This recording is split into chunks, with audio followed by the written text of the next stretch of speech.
Good morning. Good morning. Good morning. It's Thursday. I almost said Tuesday. It's Thursday. It's July 13th. We have a lot of topics today.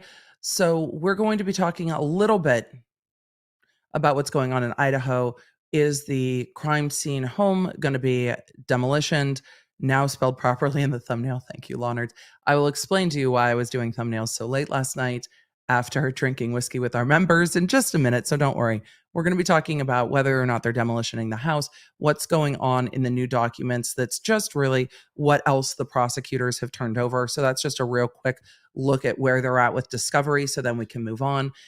There's some stuff going on YouTube that I've seen traditional media address. Lawyer, was just talking about it. I have some thoughts and I was like, do we talk about it? I'm like, yes, I do. Yes, I do. I have thoughts. So we're talking about that.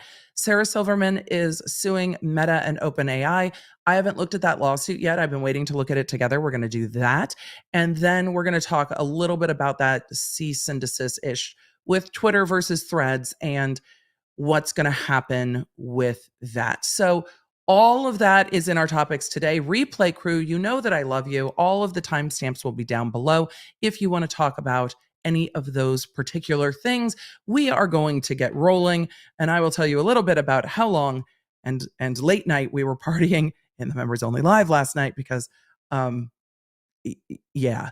Hey there, I'm Emily D. Baker, the internet's go-to legal analyst, breaking down the legal side of the pop culture and entertainment stories we can't stop talking about. I'm a big fan of the cursey words. I've been a licensed attorney for over 17 years, but this is not legal advice. This is where the law nerds unite to talk about facts, not... Let's get into it.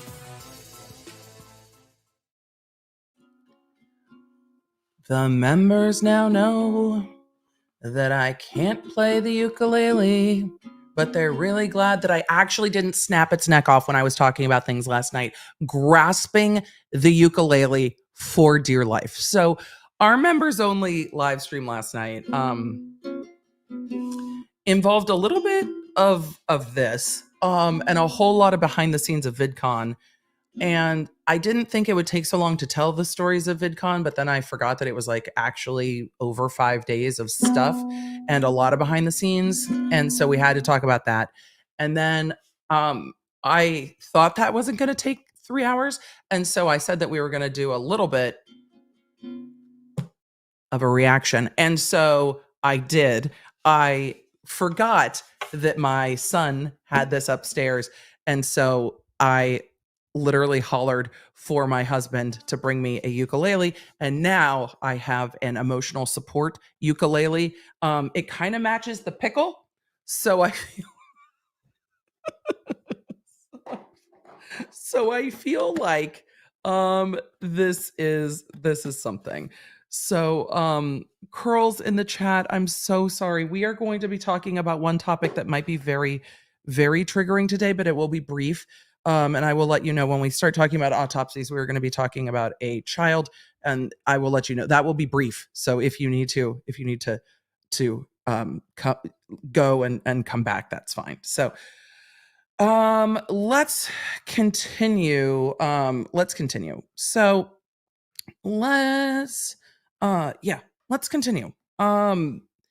We're talking. So those are the things that we're talking about, but that's why the members only live. So whenever someone comes into the chat, moderators, I'm just going to let you know, whenever someone comes into the chat and says, Emily's looking tired today, will you please let them know I was partying with the members late night? we were partying late night, and so I am a little tired, but then I had to prep the live stream because I don't plan accordingly and leave things to the last minute. And so I was prepping the live stream and then walking out of my office to go to bed, and my teen was still awake. I'm like, what are you doing? And he's like, I lost track of time. I'm like, it's 1 a.m. And I'm like, me too. He fell asleep in the car on the way to camp this morning. So today's going to be a day for all of us. I got to sleep in a bit longer than he did, so that's been fantastic. I've got my coffee, but first I need to tell you about stuff that's on sale. I'm gonna swoop because we need to talk. Here's the thing. It is Black Friday in July at Gerard Cosmetics from July 13th through the 18th, 51% off site wide. That includes the lippies. That includes the lip glosses. The purple one ran away. So I only have objection and facts. Hearsay has, I don't know where Hearsay ran away to. I think it's probably still packed from my last travels. So if you have not purchased these yet, these are on sale, but so is Clean Canvas and Hair AF, which literally only go on sale during like this sale. There is free US shipping over $25, free international shipping over $75. There are also 3 sizes of mystery boxes if you want to just try something new. But if you have not yet picked up the Law Nerd Jen Gerard collab, it is absolutely time to go do this. You can also pick up some of the lip pencils. You know that I love them, and here's my suggestion on a lip pencil. This is how I pick them. I pick lip pencils that are kind of close to my natural lip color to just boost my natural lip color under whatever else I'm wearing. I'm perfectly happy wearing this with no lip pencil under it.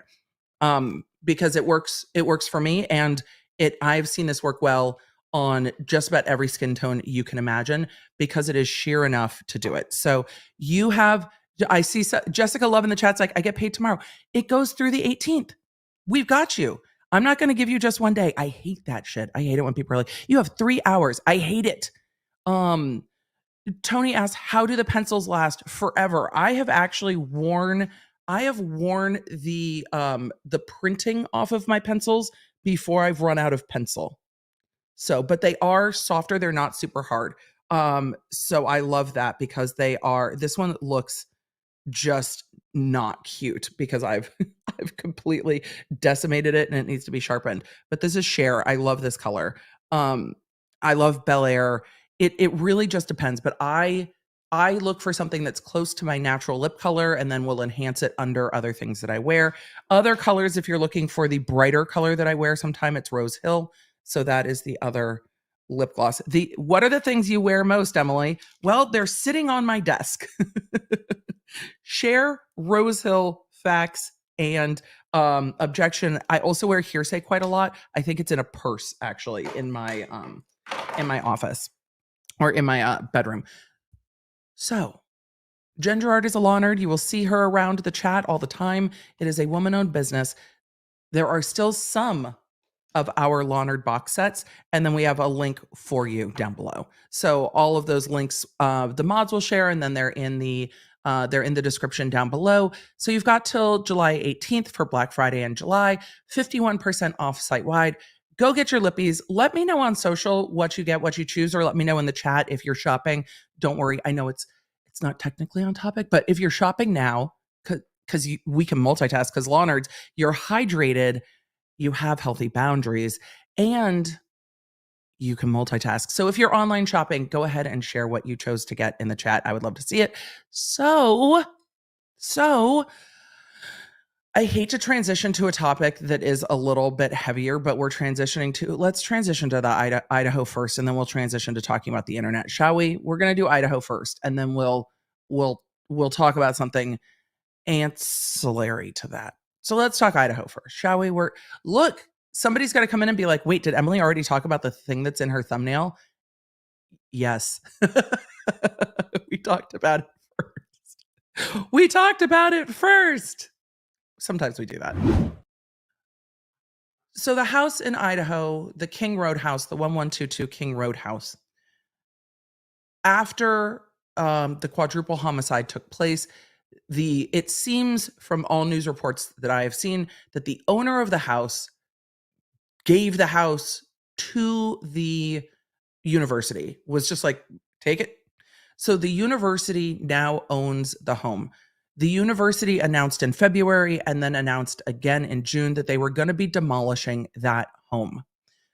And when they announced that they were demolishing the home, when they talked about it in June, it was a lot in the sense of, we would like students to come back to school for the new year and have this home demolished and allow students like a fresh start. Like the house is a kind of a symbol of the pain, the trauma, the homicides, and what happened. So they wanted to be able to demolish that house. Jennifer Home in the chat is asking a question that I'm going to touch on in a minute. So I'm holding on to that, Jennifer, because I'm going to talk about it, because I have an answer for you and we will get there. It's a great question. Everybody's like, Emily, I'm listening. I didn't see it. Jennifer asked, can they demolish before, do they think the jury will want to visit the scene? I'm going to talk about that in a minute. So the university was ready to demolish the home.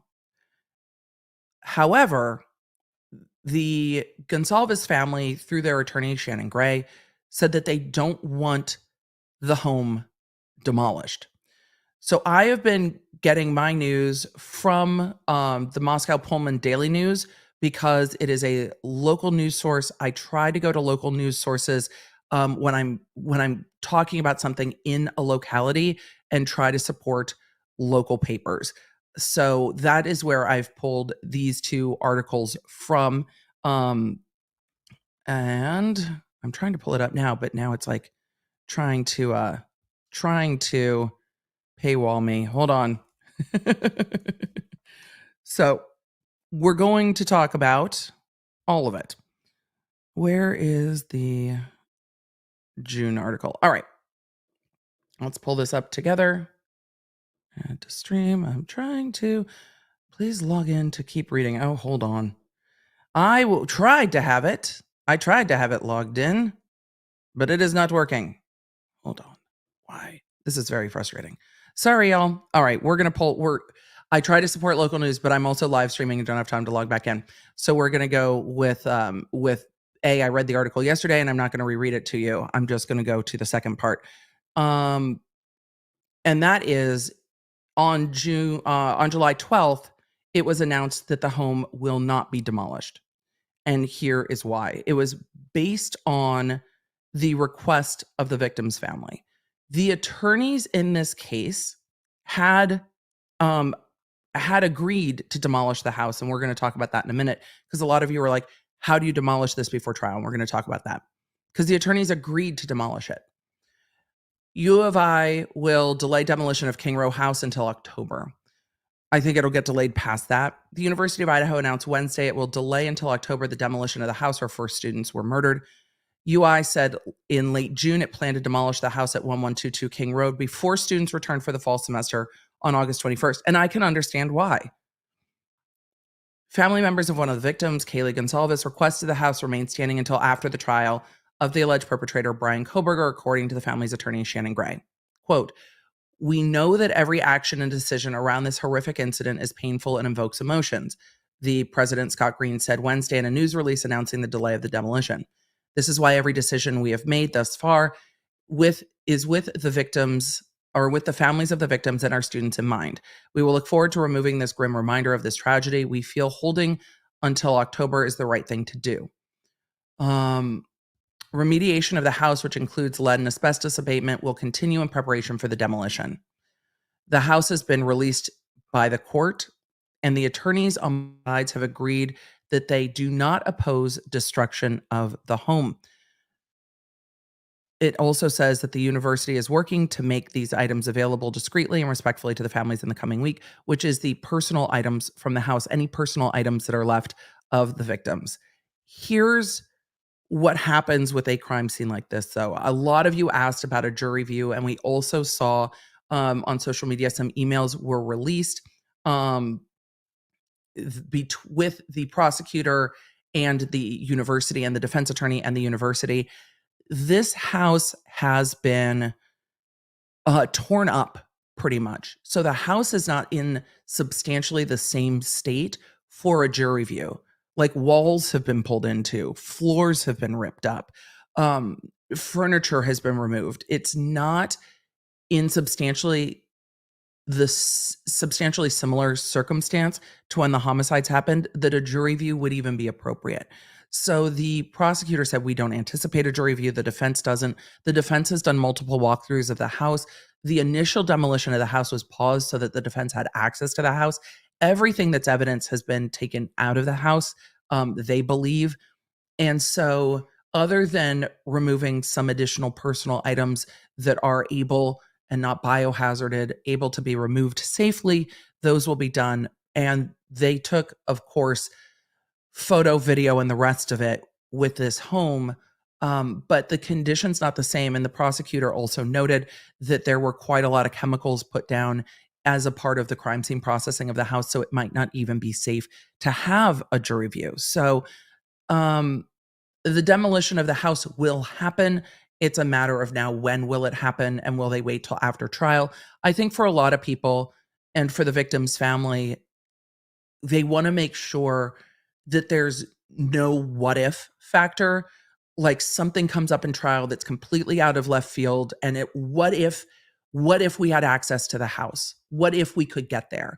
And since there's not a what if to eliminate potentially that what if factor, then making sure that the home still stands, even though you're not going to get a jury view in this home, even though they're going through, it sounds like asbestos and lead remediation so that the house can safely be destroyed. So a jury's definitely not going to be walking around with that.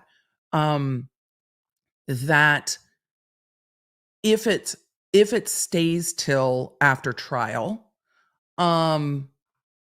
then you will, kind of ensure that the what if factor is gone. But the defense attorney has said it can be destroyed. The prosecution has said it can be destroyed.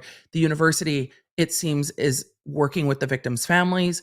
And so we will see if this goes to trial, or when this goes to trial, if there is a conviction and there is an appeal. Could this get pushed back? Maybe. Witness said jury in hazmat suits in the house. I don't think so. I've never seen them put juries in hazmat suits. It needs to be a substantially similar condition, and this is not a substantially similar condition. Could they create a virtual walkthrough of the house? They absolutely can. They can create digital floor plans and a digital walkthrough of the layout of the home. I don't know how big of a factor that will be in this case based on everything that's been presented. A map of the house should be enough as to where people were found. But you never know. It just depends on how the defense argues their case. If the defense is arguing that this couldn't happen in the amount of time, then you're going to have really argument.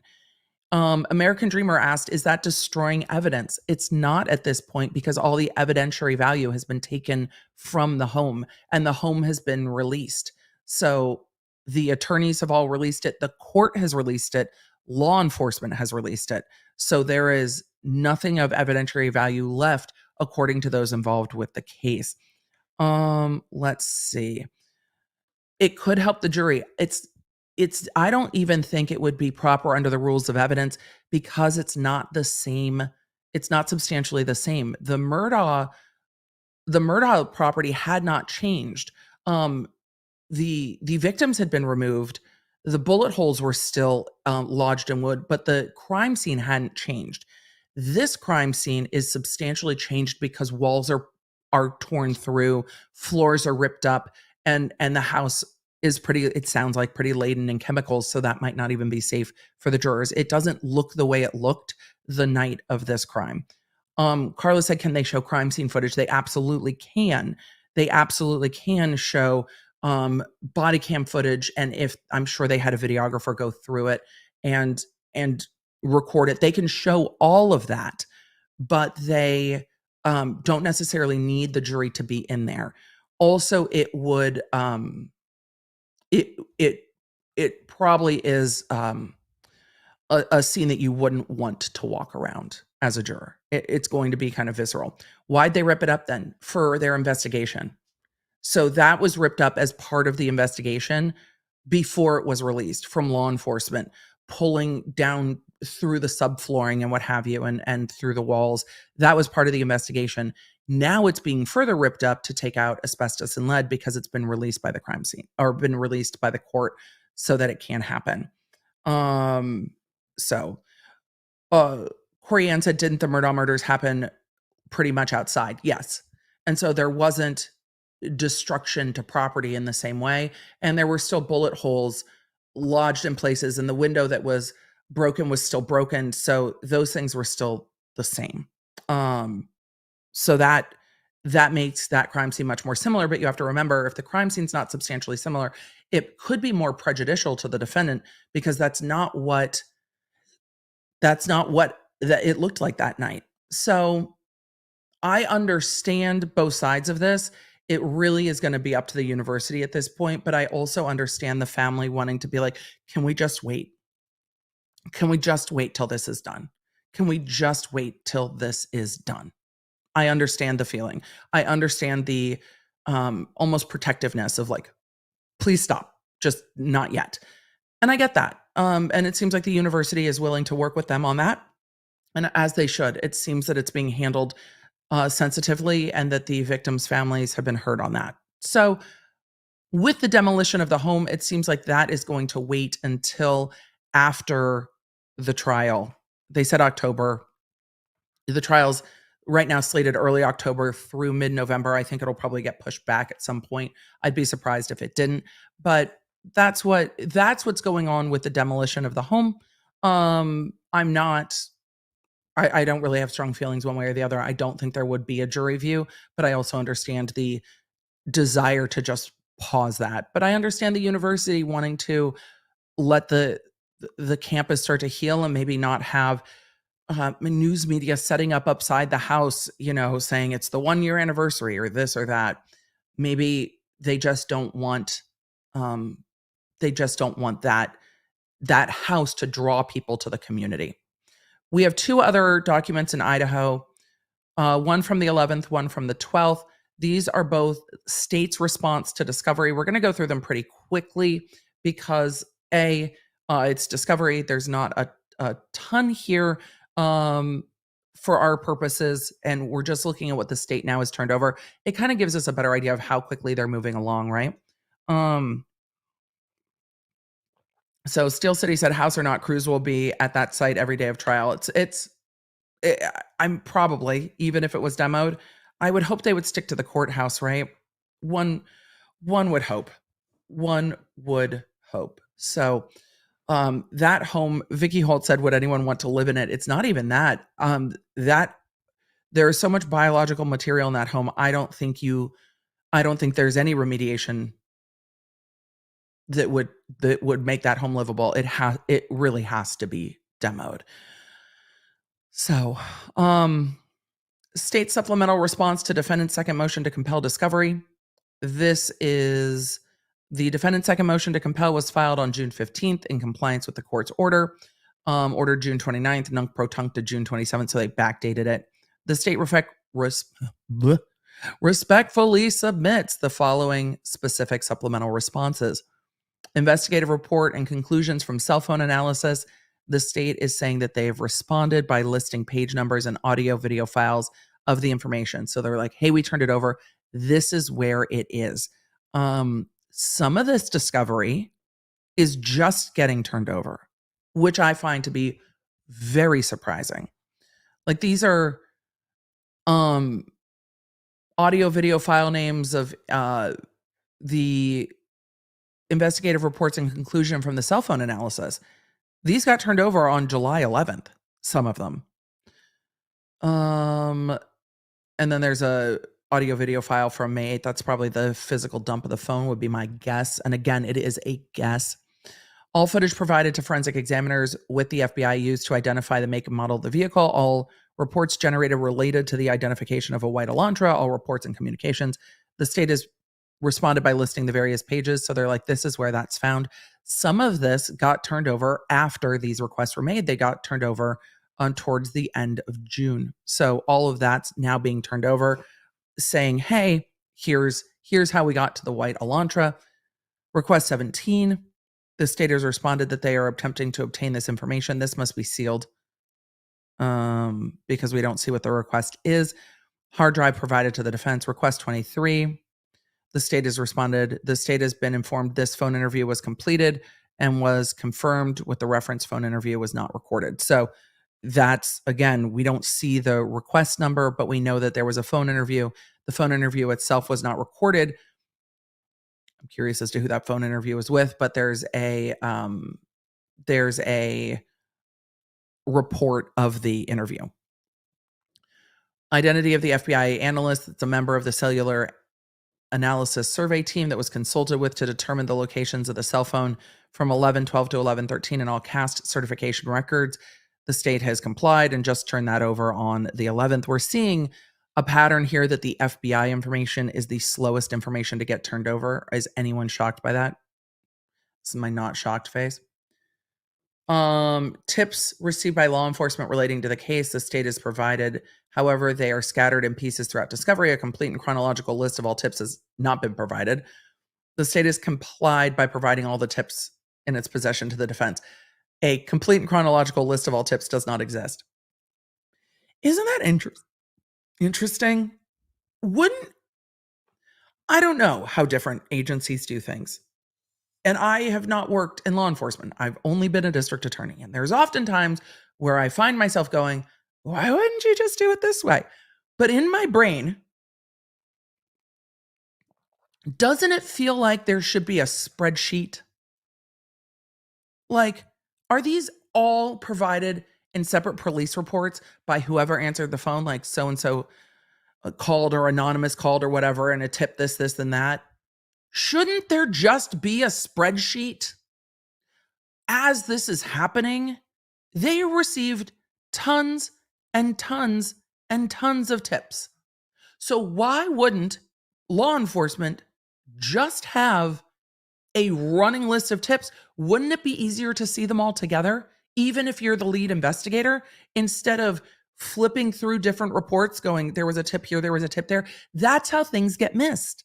That's how connections don't get made when you don't have all the information in one place. Keep the same information together.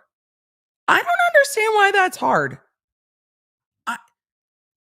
Make a spreadsheet. That's it. It's free. Use Google Docs. I don't understand how these are scattered throughout. That's the word that the prosecution used. The state has provided various tips throughout discovery. However, they are scattered in pieces throughout discovery. Scattered in pieces does not enlist confidence in the investigation by anyone who reads that sentence. When you are dealing with thousands of tips, not one or two, a spreadsheet is the only way to do this. I don't know who's in charge of it. I know that law enforcement can be overworked. This is a very large case. Somehow you have to put at least the tips each department gets into one place. How is there not a procedure for this? A complete and chronological list of all tips has not been provided because they didn't ever make one. But wouldn't you want one? Like if you're an investigator, maybe it's just my brain, but if you're an investigator, wouldn't your brain be like, I need to see what's coming in and where? And then you can kind of see if there's patterns. Like if a whole bunch of tips come in that say sort of the same thing on one day, could you be like, did somebody say something on TikTok or Reddit or wherever or Twitter? You can see the ebb and flow of how tips are coming in. I'm done ranting about a spreadsheet. The defense now has to find tips that are scattered in pieces throughout discovery. The FBI was helping too. But if this jurisdiction had their own and the FBI had their own, it seems that would be the only way to even, for investigative purposes, keep track of it and keep it in your brain. It's a lot of information. This is a large case. Anyway, all audio recordings related to all search warrants. The state has responded that they are attempting to obtain this information, if it exists. The state will comply with this request upon receipt. The defense has been provided with a photograph of a DVD. The defense has been provided with a photograph of a DVD entered into evidence as item 435 23M-0085 labeled as search warrant audio. There is also a notation that this DVD was copied to the county on 1/13/2023. The state has complied with this request by providing that audio, but that's a different number. I guess this item is number 17. And that's the audio of the search warrant.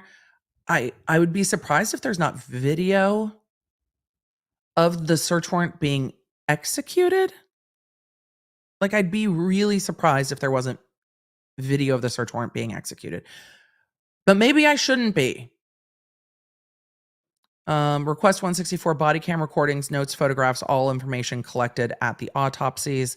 The state responded that they do not have these items in its possession. How? Clarification is needed on if they exist or are still in possession of another agency. Who did the autopsies? There probably isn't body cam of the autopsies. I've not seen that done, but all the coroner's recordings, notes, and photographs. Oh no, this is what these officers. Okay, sorry. I was confusion for a second. I'm backing myself up. I'm gonna back that thing up for a minute and be less judgy. These officers might not have made recordings, notes, photographs. I don't know if these officers are FBI or not. So the state has been advised these items do not exist, and the state has indicated in its responses that these do not exist. It depends on how many officers are at an autopsy. If there are multiple, normally only one person will take notes and stuff, and then the coroner. Sometimes they don't even do that. I've been to autopsies. Definitely not a thing I enjoyed doing. I knew I wasn't going to, but I've been to autopsies where law enforcement has been there to observe and to ask questions, but those all get condensed into the notes of the coroner, especially in deaths where they're trying to deal with weapons,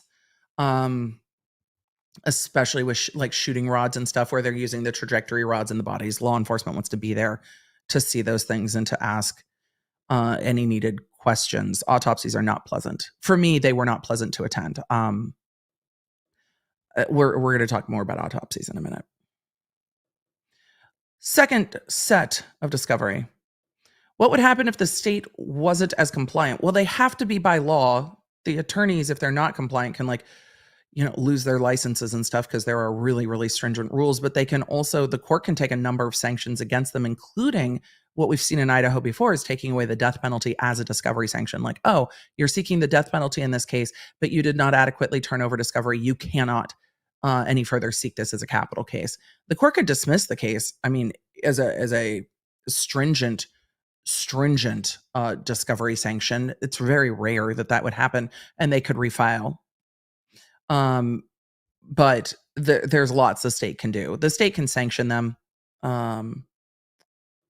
But right now the state has been like, can you turn this over? Can you turn this over? Can you turn this over? It's a lot of discovery, and it's multiple agencies. And I imagine this prosecution office has not had to deal with this many federal agencies much. It's a lot. It's a lot. State supplemental response to defendant's second supplemental request.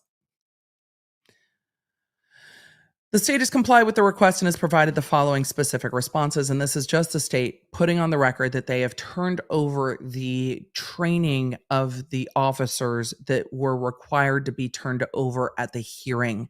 The records are limited to formal post-training documents. Post is a very standard law enforcement training. The state has indicated in its response to prior discovery requests for the defense, the state has and will continue to provide discovery in accordance with the law. So they've turned over what they have, but it sounds like from this response that the officers do not have additional formalized in a course training that can be documented and turned over. And that's, I think, what the defense was looking for was formalized training to be turned over. And this seems like they just have their standard post training. And so that will, I'm sure, come up at some point or not. All right. We are going to switch topics real quick. I did not talk about the Leticia Stauch case. I did not cover it. It is, for me, a very difficult case. Let me swoop.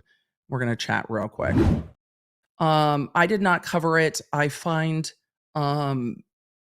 cases involving the horrific murder of children to be horrific.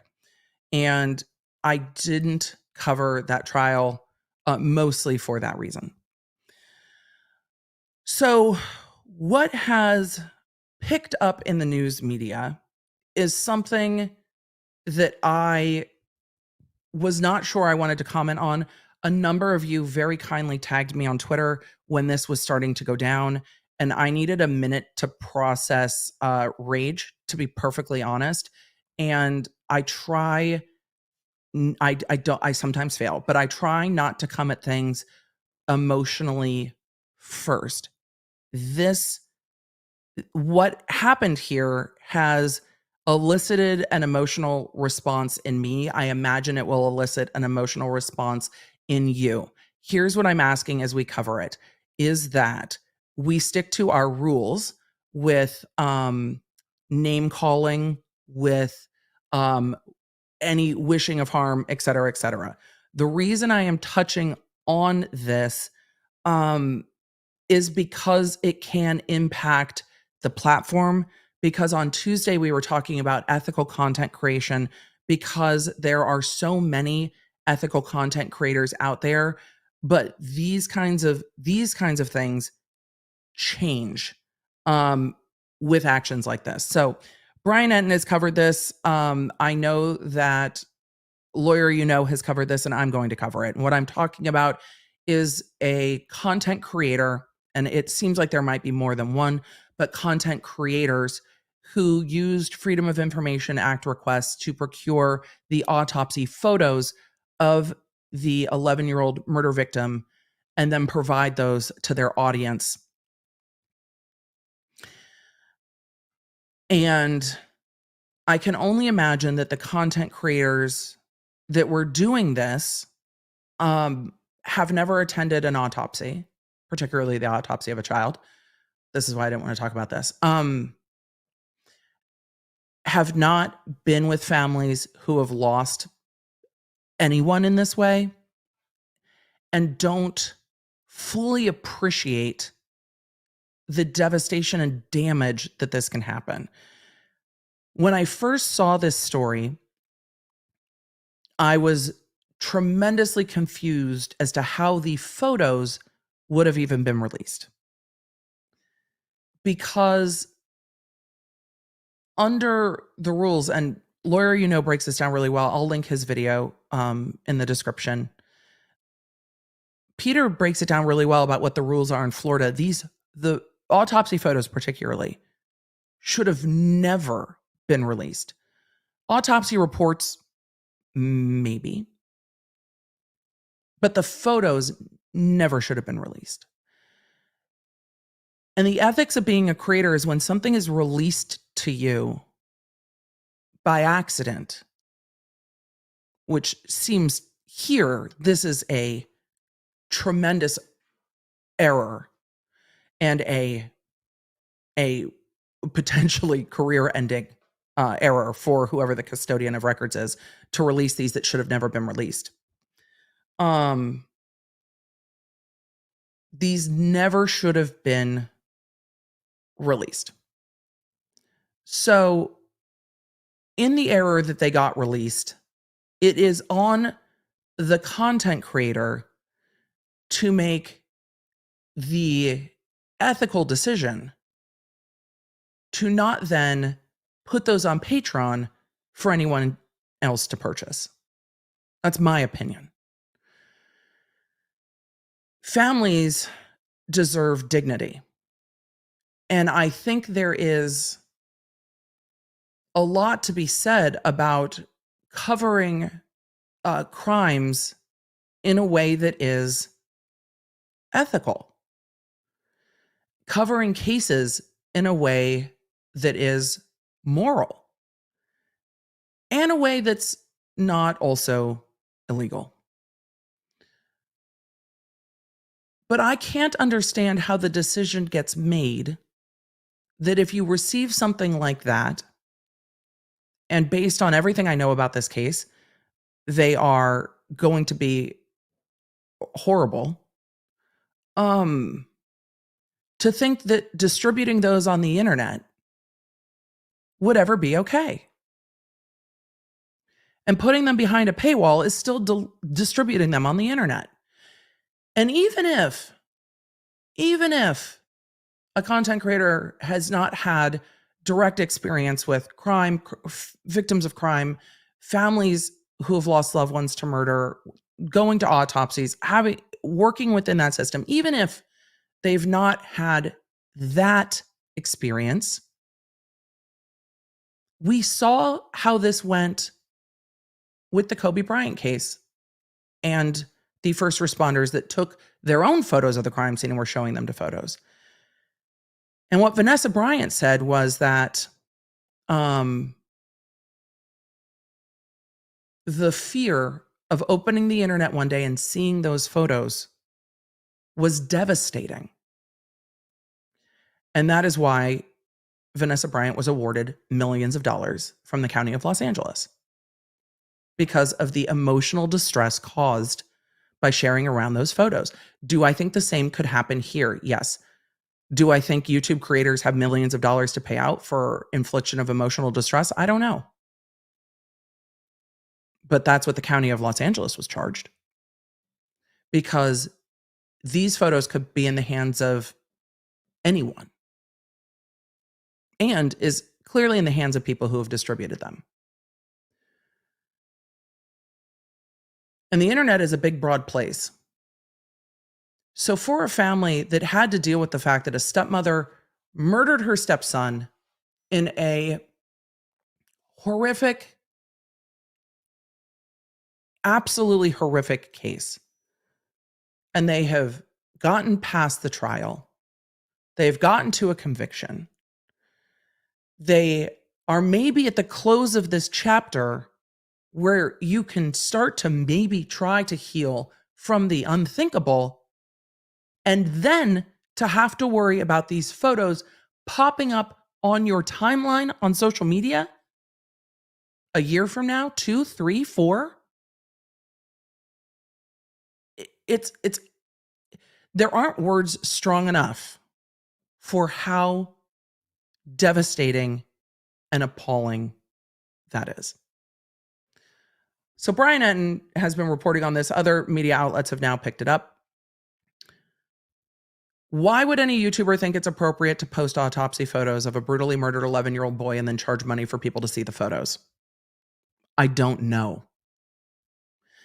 And I can only wonder if, here, let's continue on with this, because I think this is a bigger problem than the judgment of one or two people. The biggest problem is that these never should have been released in the first place. They named this YouTuber. I am of the understanding from the Law Nerds that this is not the only YouTuber has done this. She had a response to the situation posted this morning, but has now taken it down. I screen grabbed, of course, this morning. Thanks to all who messaged me about this, doing a segment tonight. You can come and apologize or give us your side of why you feel posting these photos was appropriate. I emailed and called you. Let's see. Oh, and this is Brian's reporting about the demolition of the house. The scene has been substantially altered from its condition at the time of the homicide, including removal of relevant property and furnishings, removal of some structural items, as well as wall, board, and flooring, and subjected to extensive chemical application. So that's that. Brian Etten has continued to talk about this. The prosecutor said he suggested again his family reach out to a private attorney. They shouldn't have to. They need to. But after everything they've been through, they shouldn't have to sue to protect their loved one. Vanessa Bryant shouldn't have had to sue to protect their loved one. Autopsy photos from coming out. And though this also happened, this happened where the family sued beforehand to make sure that the autopsy was sealed so it couldn't be FOIA requested. I covered it. I am blanking on a name. It will come back to me. But it was an actor's death, and the family sued beforehand to make sure that it was sealed. And so families shouldn't have to do this. Bob Saget, thank you, chat. Chat is bae. Bob Saget's family got an attorney and got ahead of trying to get that closed down so that it couldn't be. I just don't think families should have to. I think there is no reason that, particularly autopsy photos, autopsies reports I find to be a bit different, but autopsy photo, and if there is autopsy video, none of those things need to be made public. I don't think there is an overarching public need for those to be released to the media in any way under FOIA. Again, autopsy report, I think there is argument that that is transparency, that there are questions, and we've seen questions with like Stephen Smith's autopsy from things in the autopsy report. I think if a family hires a lawyer and says, we want to investigate whether this autopsy is accurate, whether these findings are accurate, the media doesn't need to do that. Hire an attorney and do it. Christine D says it wasn't a FOIA request. It was court records requested from Colorado. Law demand release of all records. The court can seal it though. The court, and in Murdaugh, we saw the court sealing all of the crime scene photos and the autopsy photos. And there was a reason. So then again, once they get released, there is another decision that gets made. And the decision that gets made is, do you then put those behind a paywall on Patreon? I think that violates Patreon's terms of use. I think the Stauch family can sue, but I don't know if that eases the pain, right? Because at this point, all of the information is out. And how do you put that back in? You can't go around the internet and get all of those photos back to all of the computers they have been shared to. You can't go get those back. So even if they're able to sue, and even if they're able to point out the wrong of what was done to those who did it, it's really hard to undo the harm. So Colorado has an updated law going into effect on January 1st, law that redacts the child victim's name, but I thought the judge did seal the photos, but I can't find the order. We can take a look. It should have been sealed. Patreon shut her down, but not fast enough. And again, it's already out, right? The dad says he's financially maxed out from the last 3 years because, of course, wasn't Kobe's different because they were first responders' own pictures? The way that the pictures got out is different, but the emotional harm of the photos going out in an analysis of like an intentional infliction or negligent infliction of emotional distress, I think is the same. My point with Kobe, and I love that you asked this question, Erdiri, I hope I pronounced that right, is that we've had this conversation publicly about other photos and the fear of the families of other photos getting out and how damaging it is. So,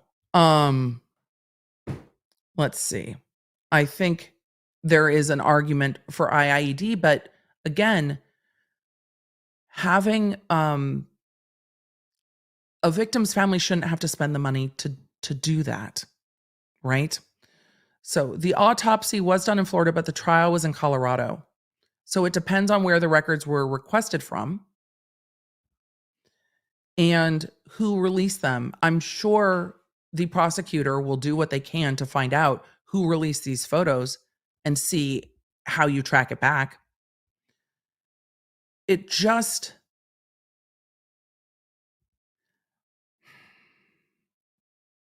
the drive to create content, I worry, is overriding decency and common sense. And that's not a good thing.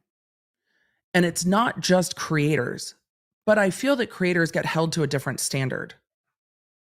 But it's not just creators. Legacy media does this too. And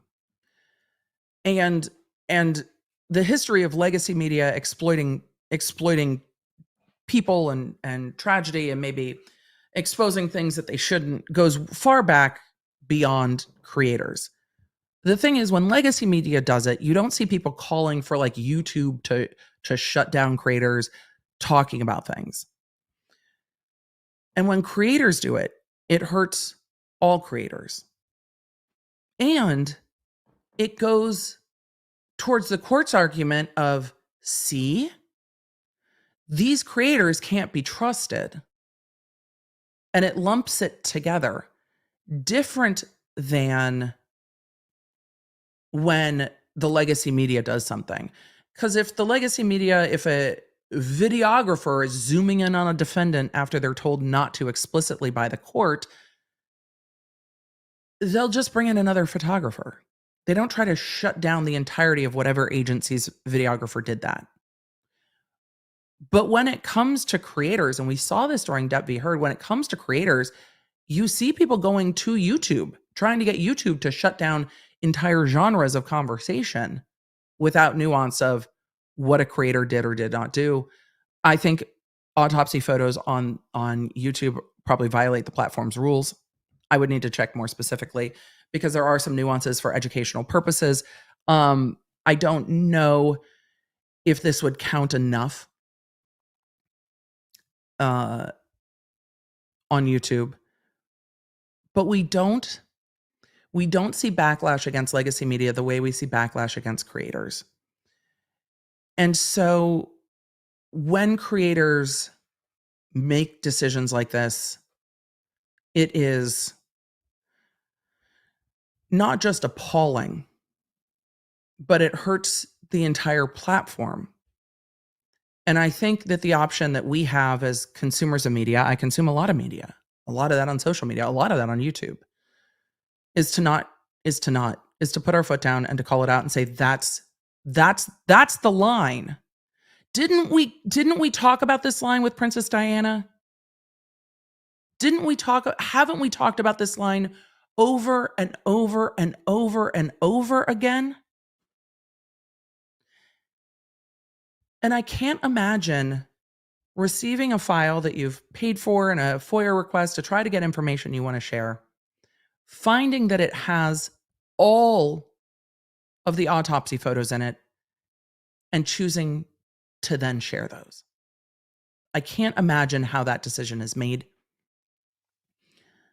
Because at the end of the day, autopsy photos are tough. And I can't imagine saying to your audience, you should see this. No, you shouldn't. If you've never had to see autopsy photos in your life, don't go seek them out. They're not good, and you can't get them out of your brain.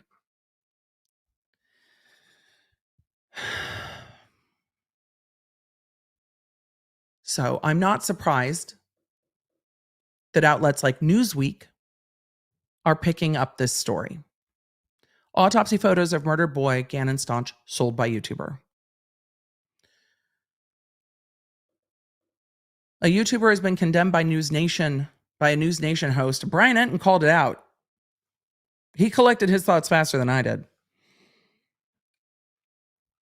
A YouTuber has been condemned by a News Nation host for creating a video highlighting the autopsy photos of a murdered Colorado boy.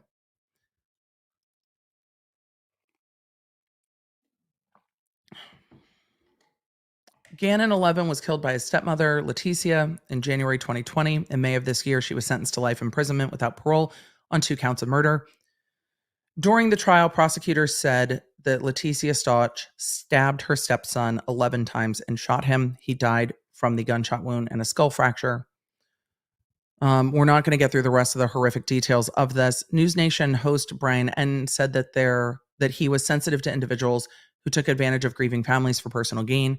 He accused true crime YouTuber Zavgirl of doing just that. Newsweek has contacted Zavgirl via email for comment. Enton added that the YouTuber was selling photos of Stauch's autopsy as she made a video for her Patreon subscribers showing the images. Zavgirl has argued against this claim in a message that she posted on her channel, I'm assuming YouTube channel, on Tuesday. She said that she was not selling the individual photos, but uploaded a full video only accessible to her Patreon followers. Probably because YouTube would have shut that down. It focused on the photos as well as audio from the homicide trial. Patreon allows people to subscribe to individuals for a monthly fee. and view content the creator may not necessarily post on their public YouTube page. Quote, I understand some of you have issues with me charging money on my Patreon for the video. If I was charging money for the autopsy files alone or something like that, I think I'd see your point. So it's a video including the photos. The photos are then still out there. But in this case, I spent a lot of time and worked hard putting together a video lining up the coroner's audio and descriptions along with the appropriate part of the photos she is describing and editing it together to make it informative for the viewer. No one needs to view it. I'm going to say that. People don't need to view it. People might want to view it. I don't know why. And maybe that's because I've had to and I can't go back. The coroner described these things at trial. No one needs the vision. No one needs the photos. On Tuesday, Enton shared clips to his Twitter page, his on-air reaction to the autopsy controversy. He dismissed the YouTuber's statement as well as her decision to share the autopsy photos. The News Nation journalist said that he took personal offense and found the action sick. I'm not sure. I'm not surprised that he's mad. I'm mad. So that is on Brian Enton's Twitter. Peter has covered it. From his page, Lawyer You Know. Again, the push in a 24-hour news cycle is not that different than a push in a content creator news cycle. But I think that content creators who say no to leaning into stuff like this set themselves worlds apart. And I think as viewing audiences, I consider myself a content creator and a viewing audience. We have a lot of room to decide what is unacceptable and what creators we choose to engage with and choose not to engage with. And I think that choosing not to engage, because any engagement, even negative engagement, is still engagement. I think choosing not to engage on this one is exactly where I'm at. And it's why, especially in the true crime space, I try to find creators who treat people as people and are mindful that there are families on the other sides of these crimes. And though trying to figure out what happened and following along with what's going on in the court process, which is why I follow the court process, I think we need to know how our courts are working, what they're doing, if there's transparency, if there's closed-door meetings. We need to see our court system at work. But and maybe it's just because I've been doing this for so long that I also realize that there are boundaries there. And boundaries of respect for a viewing audience and saying there are some things that don't need to be seen. But also boundaries and respect to victims, saying, you know what, these things should never be made public. The description of them are, but these things should never be made public because people deserve dignity. So I will be keeping an eye on this because the question that I still have is how these photos got released in a FOIA request, how they weren't sealed by the court, and if they were sealed by the court, how they got released, and how this happened so it doesn't happen to others. Because it shouldn't. It shouldn't ever. And I understand why families are so afraid of this happening, because if you've never caught something online that's triggered you, first of all, good for you. You're very healed, and I'm proud of you. But if you've come across something online that has triggered you, I think you can empathize on what that would be like if it was your child or your family member or a friend, and realize why this is so damaging, and also realize why the family of a murder victim shouldn't have to sue to stop this from happening. This is just common decency. And so I first saw this on Twitter and was like, I need a minute.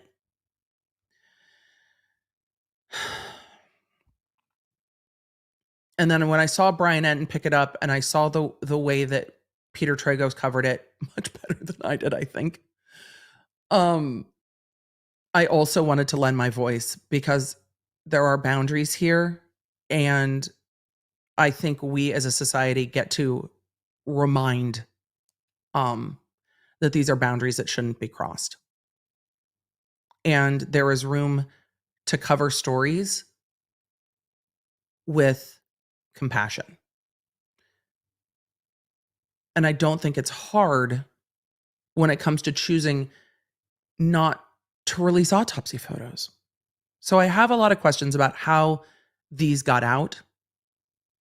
I looked to the court system first on who was responsible for making sure this didn't happen. That's what I want to know first. And then how the decision gets made to make a video out of these and put them up on social, knowing that they're going to be not allowed on YouTube and then putting them up behind a paywall on Patreon. And if other creators have done the same, I have heard that other creators have done the same. It's the same. Even when stuff like that goes up in trial, I think there's room to make sure an audience isn't triggered by it if they're accidentally shown in trial, and to take things off screen, to blur things out. It feels like too often, at least in the last few weeks, that we're having very basic conversations about protecting children of things that don't necessarily or shouldn't need to be reminded. They seem like they're, I don't know, basic. So I didn't want today to be so heavy, but then as I saw this starting to gain legs, I don't know. I don't know how many content creators on the platform. I'm sure there are plenty.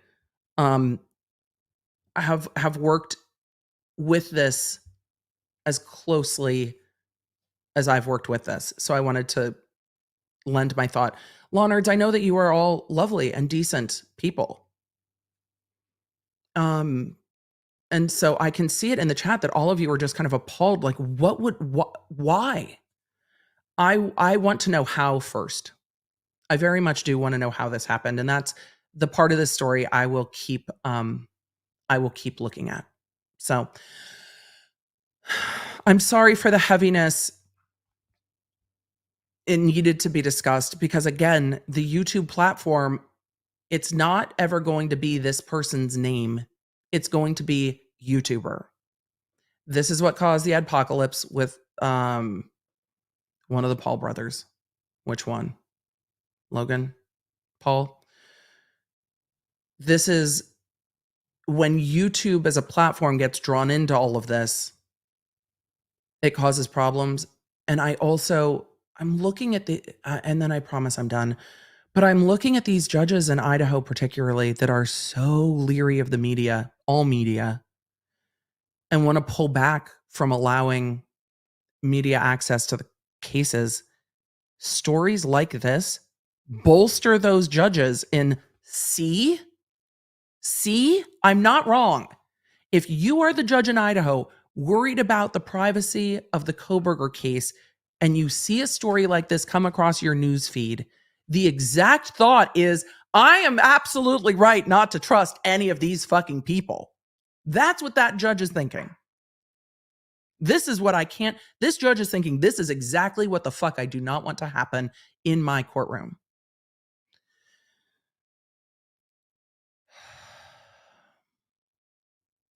And that damages all coverage of court cases. All right. It's just, it makes me so sad. It just makes me so sad. I am heartbroken for this family that now has to worry about these photos being out there. Ah! The pickle was ready. The pickle's ready to move on. The pickle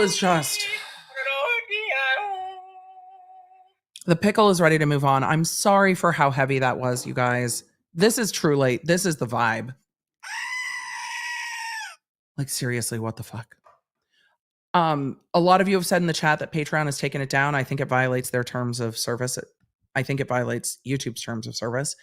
I think there could be a lawsuit here. I don't know if the family could ever. Though if they start a GoFundMe, I'll share it. I'll share it with them. I don't know what jurisdiction, I don't know where these got leaked. I don't know what jurisdiction it's in, but I'm like, I know a lot of people with legal licenses. Can we all just pool together? Like, I volunteer as tribute. Can we just do it? Can we make it happen? I want to sue somebody. I'm not licensed in Colorado or Florida, but I'm ready to sue somebody.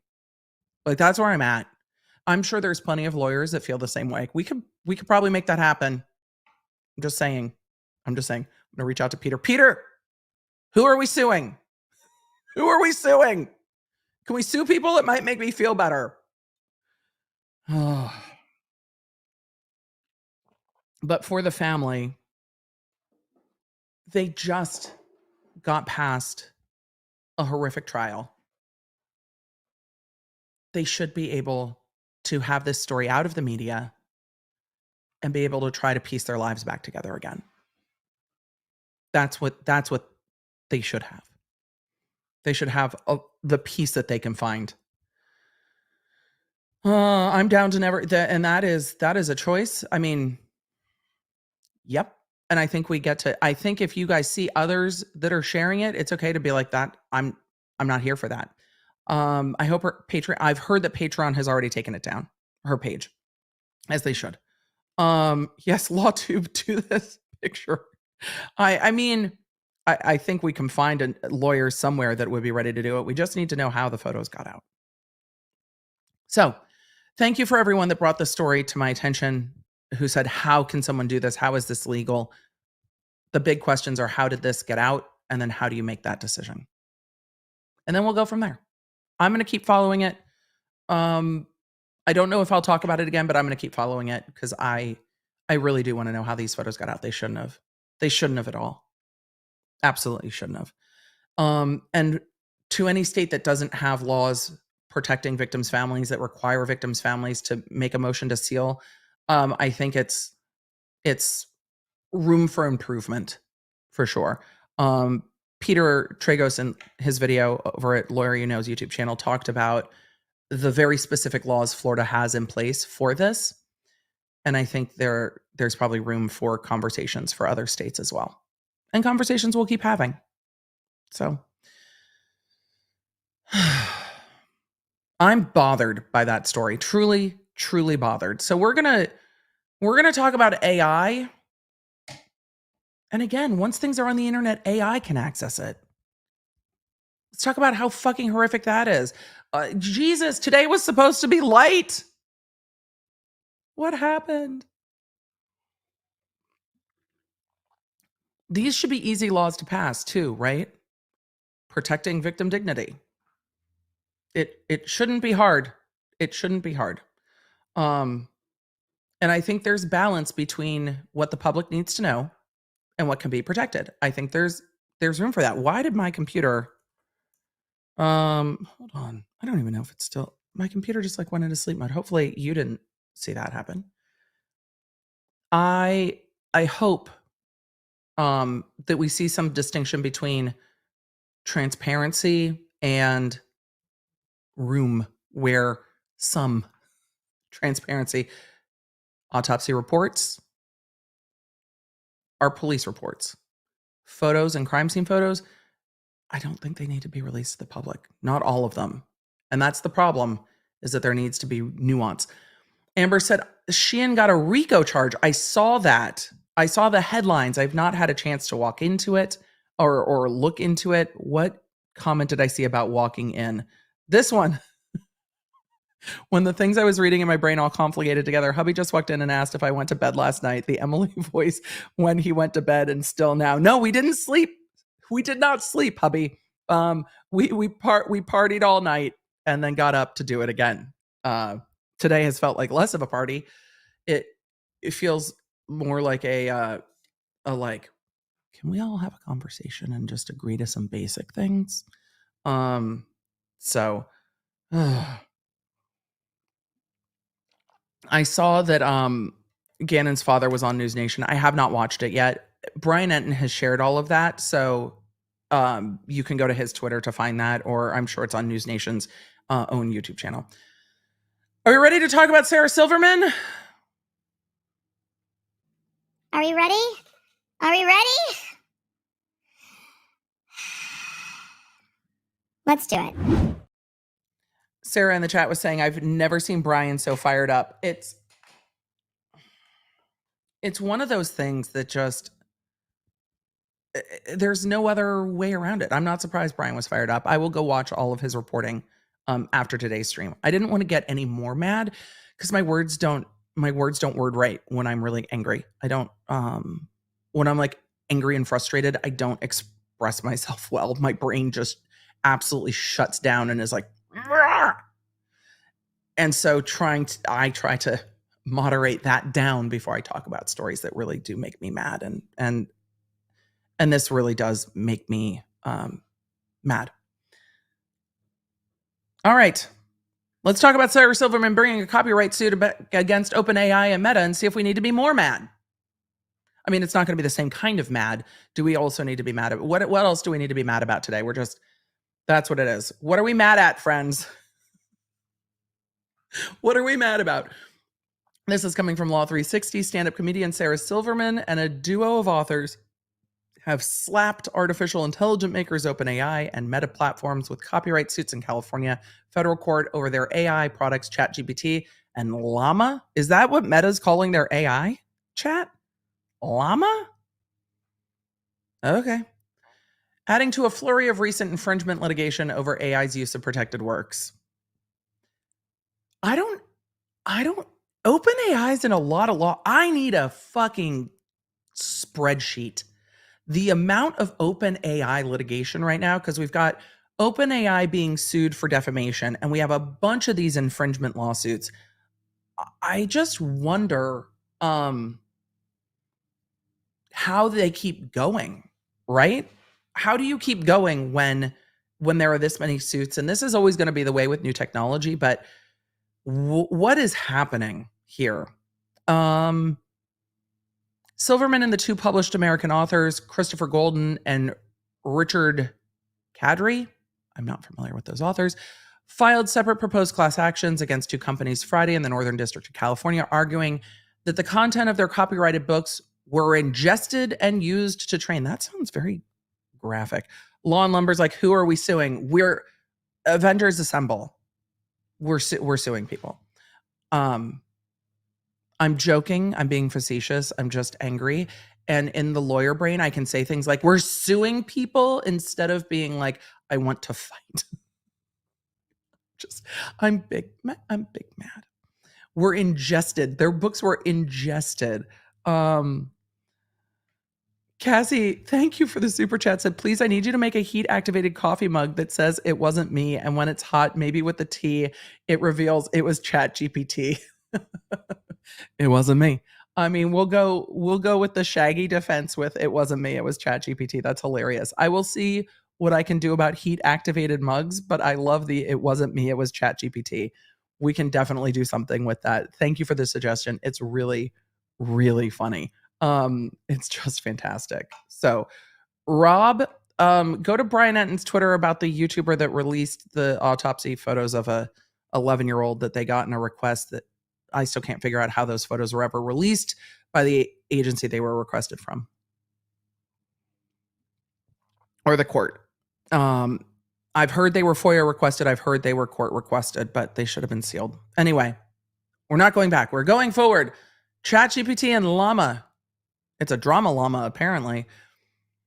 Those automated products are capable of emitting natural language, including writing stories and answering questions, and apparently fabricating lawsuits. They write it up and attach a judge's name to it. According to the complaints, much of the material used to build ChatGPT and Llama comes from copyrighted works, allegedly including published books authored by the plaintiffs without consent, without credit, and without compensation. How do they know? Here is my question. Through all of this, we're going to read the lawsuits together. How do they know? I need an image of a drama llama spitting lawsuits. Like, there has to be a visual to go with that. But Your Honor, ChatGPT made me do it. Your Honor, we don't know that ChatGPT digested the books. ChatGPT, they're going to put ChatGPT on the stand. and be like, did you steal Sarah Silverman's jokes? And ChatGPT is going to unabashedly be like, no, I would never steal Sarah Silverman's jokes. ChatGPT is just going to bat its little eyelashes and just be like, Your Honor, I would never. I write my own jokes. Completely unique work. I'm so smart. Defendants breached their duties, but I might have to go to Midjourney.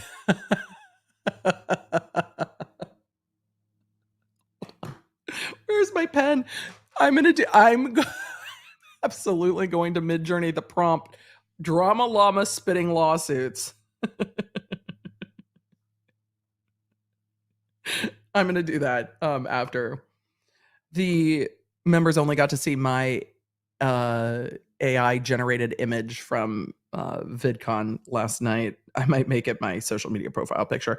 I will post that on my community tab later. I'm gonna do that after this. For sure. ChatGPT invented humor. Exactly. It's an electronic witness. Oh my goodness. Thank you all for helping me laugh. I'm so good. I'm so I thank you for restoring the balance in the force here.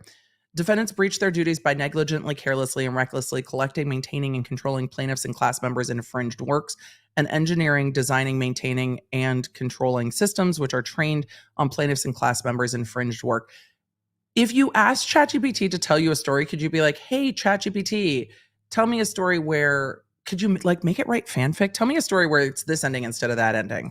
I mean, I'd be so curious as to how much it's ingested, but also I could see myself losing days of time to this. And I really want to go play Tears of the Kingdom later today. The authors said in a separate, different authors, Paul Tremblay and Mona Awad, said in a separate June complaint over OpenAI's technology that ChatGPT gives itself away because it will summarize a copyrighted book when prompted. Oh, that is the only possible way if it was trained on those copyrighted works, according to the filing. And according to a second class action filed last month over ChatGPT, OpenAI rushed its product to market without putting safeguards in place to make sure that they wouldn't produce or support harmful content that could violate the law, infringe rights, or even endanger lives. I mean, the lawyers in New York, they're in danger. Like, girl, you're in your license is in danger. Those separate suits remain ongoing. There's so many. Silverman, who authored the memoir The Bedwetter, really? And Golden Key and Kadri, whose novels are, I have no idea, A Rat and Sandman Slime, said in a filing that OpenAI and Meta designed their products to output content without any copyright management information, which would have do you think it knows Toxic Gossip Train? Should we ask it later? Does it know Toxic Gossip Train? They allege in Friday's filings that the AI products are illegal derivative works of protected material. The courts are going to be sitting there being like, oh my God, oh my God, oh my God, oh my God, oh my God, oh my God, oh my God. Like these are different ways of thinking. These are the things I want to see lawyers talking about at the, all of our continuing legal education. Like where, because you've got to both sides of this, like you need to have a conversation. Where is the room for progression in technology and to protect copyrighted works and to protect art and what authors and songwriters and what else create? Because you could ask AI to create a song, like scrape all the songs on the internet, find the most common chord progressions and write like the ultimate catchy bop and then make it about a toxic gossip train. I promise I'll stop making toxic gossip train jokes in a few weeks, perhaps. So,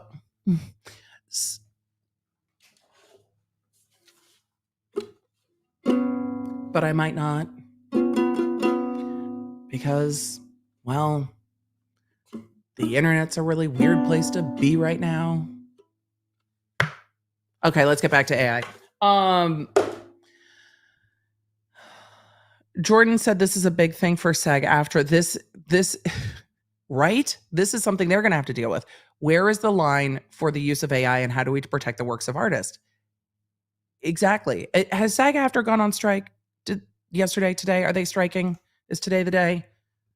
And that's another thing that's going to push alternative platforms, like when the WGA being on strike and then SAG-AFTRA being on strike is going to push content creators even further, because the last time everything was on strike, reality TV spiked so much, but I think we're going to see a spike in YouTube content. And YouTube content that is basically production level content that's not subject to some of the boundaries, because those making videos for like Mr. Beast aren't part of the WGA. SAG doesn't cover my work on YouTube.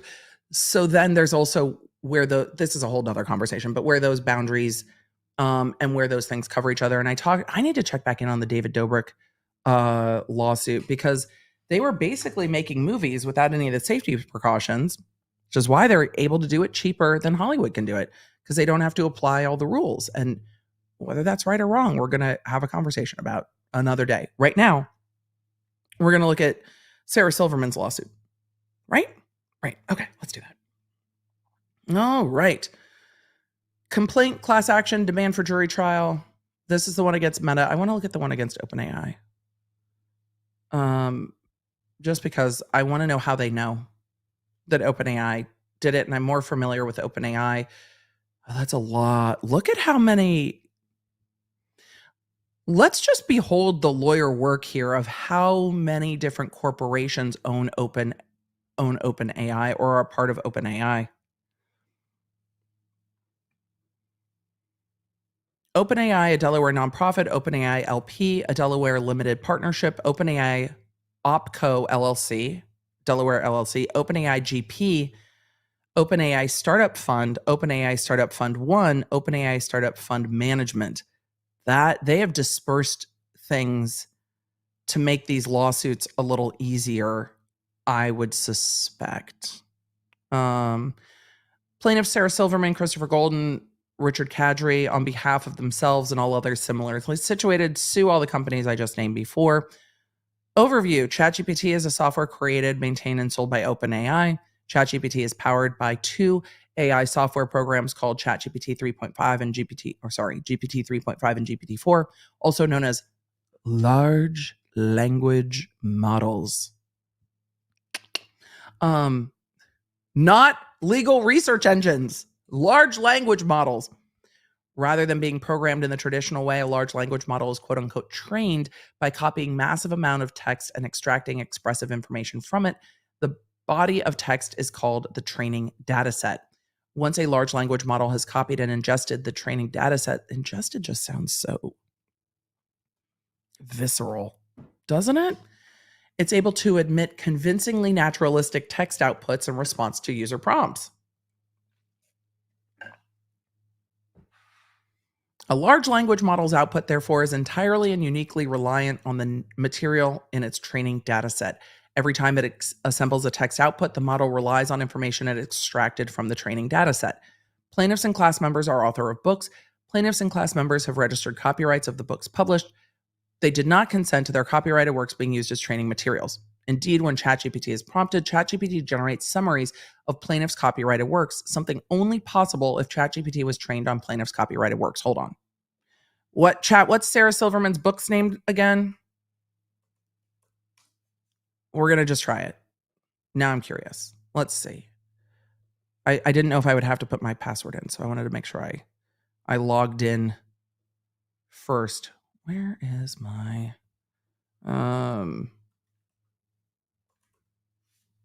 I want to get logged in, so give me a second. Bedwetters, thank you, chat. All right, let's get into ChatGPT real quick. All right.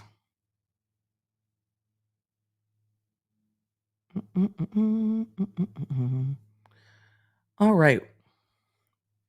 Hey, what is the book Bedwetters about?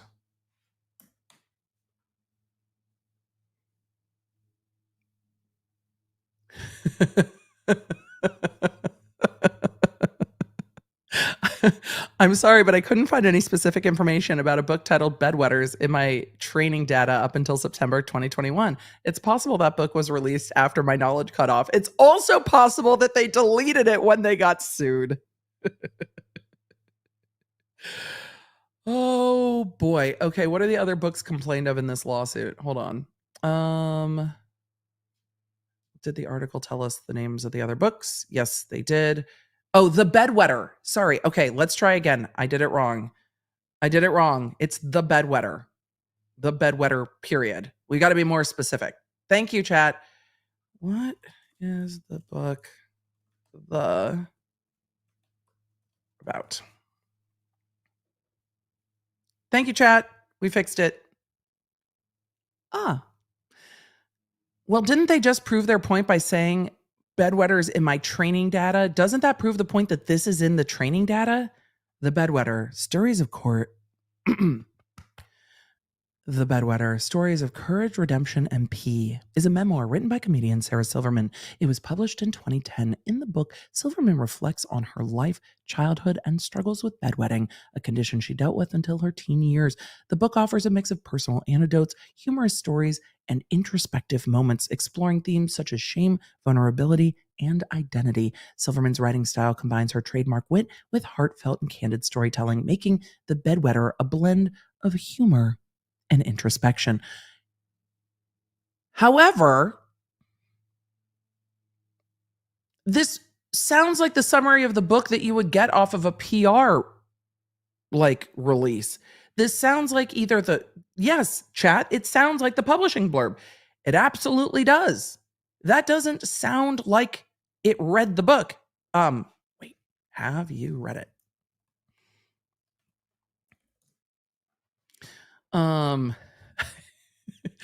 As an AI language model, I don't have personal experiences or the ability to read books I don't have access to in my training data, but I was trained on a mixture of licensed data created by human trainers, and publicly available data. Wait, what licensed data? What? Not me now cross-examining ChatGPT. Data created by humans and publicly available data. I should note that while I strive to provide accurate and up-to-date information, my responses may not always reflect the most current news or events.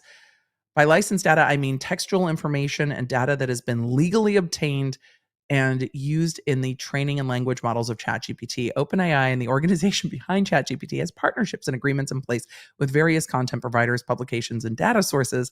This is very interesting. What is chapter 1 and 2 about? Let's see. Chat, you're brilliant. Chat was like, ask it for a sample chatter. Thank you, Manda. Google the book and see the editorial summary. Carrie B, I will in a minute. In The Bedwetter, Stories of Courage, Redemption, and Peace, Sarah Silverman, the first chapter is titled My First Bully. Quote, while I don't have access to the exact content of the chapter based on the general structure of memoirs, it's likely this chapter introduces the readers to Sarah Silverman's early life and sets the tone for the book. That's a guess. It might touch upon her experiences growing up. How many chapters? This sounds like they have access to the table of contents.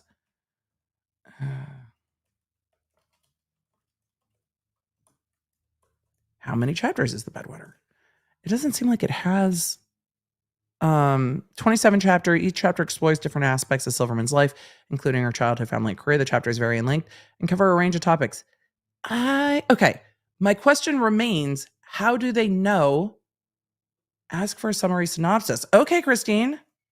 Can you provide a summary? We're just doing our own research here. Let's see. This is definitely a more thorough response. The Bedwetter, Stories of Courage, Redemption, and Pee by Sarah Silverman is a memoir that delves into the comedian's life from her childhood and her rise in the entertainment industry. The book combined humor, vulnerability, and introspection as Silverman shares personal anecdotes and reflects on various aspects of her life. Silverman opens up about her experiences with bedwetting, a condition. This is reworded the same thing. Explore shame and embarrassment. The bedwetting theme serves as a metaphor for confronting vulnerability and embracing one's true self. Throughout the memoir, Silverman provides glimpses into her childhood, relationships with family members, and formative experiences. She candidly discusses her struggles with depression and anxiety, her early comedic endeavors, and the hurdles she faced in pursuing a career in comedy. Also touches on societal issues as Silverman reflects on her experiences with sexism, religion, and the comedy industry. Her unique perspective with sharp wit. This all sounds like a PR narrative. Interesting. Well, I don't know. Okay, let's go back to the lawsuit. Ask for, somebody said ask for an example of jokes. Which chapter was the funniest? All right. Ask for an example of her jokes from the book. Any jokes? Any jokes from the book? Let's see. That might not be a great input. I don't have direct access to the content of books. As an AI language model, I don't have direct access to the content of books, including The Bedwetter. Therefore, I cannot provide specific jokes from the book. However, it's worth noting that Silverman is known for her irreverent and edgy humor, often tackling taboo topics with sharp wit. In her memoir, she infuses her storytelling with humor. It's just repackaging the same things. Isn't she suing you, though?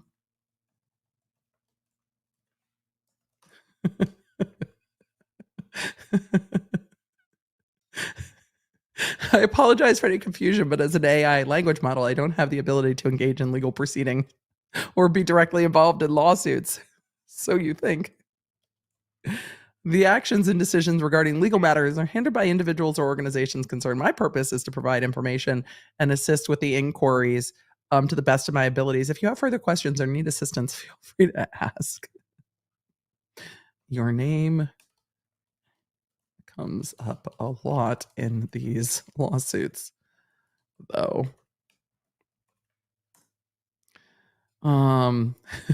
It's not happy with that. The name GPT stands for Generative Pre-trained Transformer. Wait, like the cars?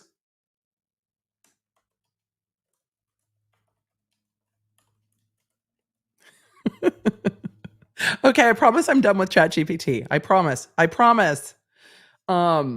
just spit out my due. Isn't she suing you, though? This is where we've stumped ChatGPT.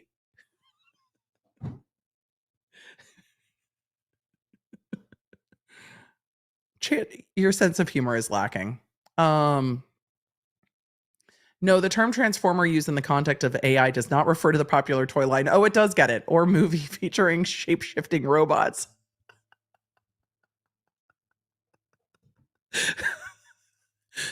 No. The term transformer used in the context of AI does not refer to the popular toy line or movies featuring shape-shifting robots. In the field of artificial intelligence, it's like, no, dummy. In the field of artificial intelligence, specifically in natural language processing, transformer refers to the type of deep learning model architecture. Ugh, so much better than that. The transformer model architecture was introduced in a research paper titled Attention is All You Need. Didn't we just talk about the problems with social media pushing people to do things that were beyond the boundaries of human decency? It feels like the title of that section. Can we go back and retitle that section in the book notes of this episode, or the book chapter things of this episode, and title it Attention is All You Need? Social media and human behavior? I don't know. Sorry. A research paper titled Attention is All You Need. Drop the name of, no, that's mean. I'm not going to do that. I was going to say, who this is the title for someone's autobiography. It's just a matter of whose autobiography this is the title of.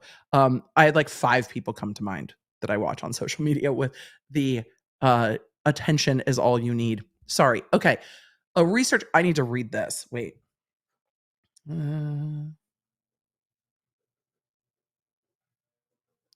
Attention is all you need. by Vaswani in 2017. It revolutionized the field of natural language processing by utilizing self-attention mechanisms, allowing the model to effectively capture dependencies and relationships between words in a sequence. The transformer model has been widely adopted and is used in various language-related tasks, including machine translations, text generation, and question answering. It has proven to be highly effective in processing and generating human-like text, which is why it has been utilized in models like ChatGPT. Yeah, but do you like the Transformers?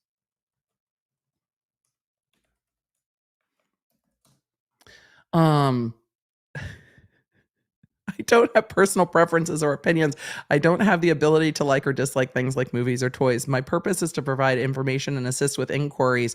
I thought it was to drive attention. Okay, I swear I'm done. Let's get back to this lawsuit. My purpose is not specifically to drive attention. My primary function is to provide helpful and informative responses based on the input and queries I receive. While I aim to engage and assist users, generating attention is not a specific goal or directive for me. My purpose is to be a useful tool in providing information and generating text-based responses. Okay, bye.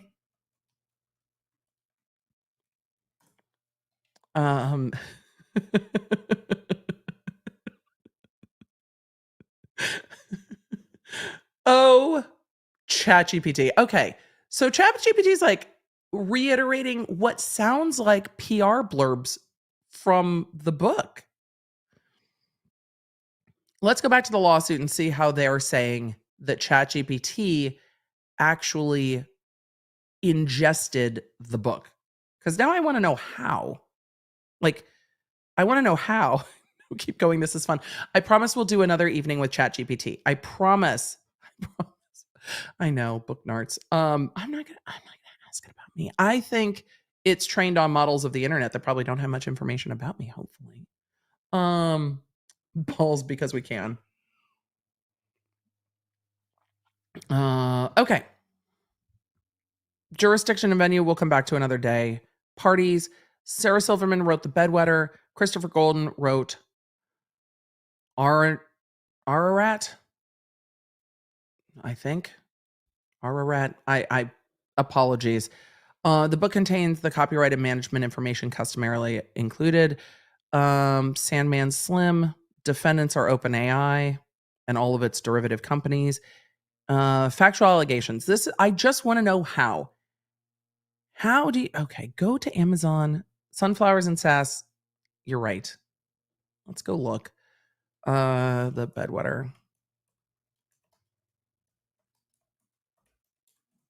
The Bedwetter by Sarah Silverman.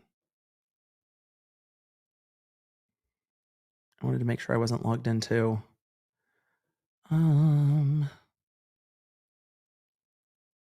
Let's see.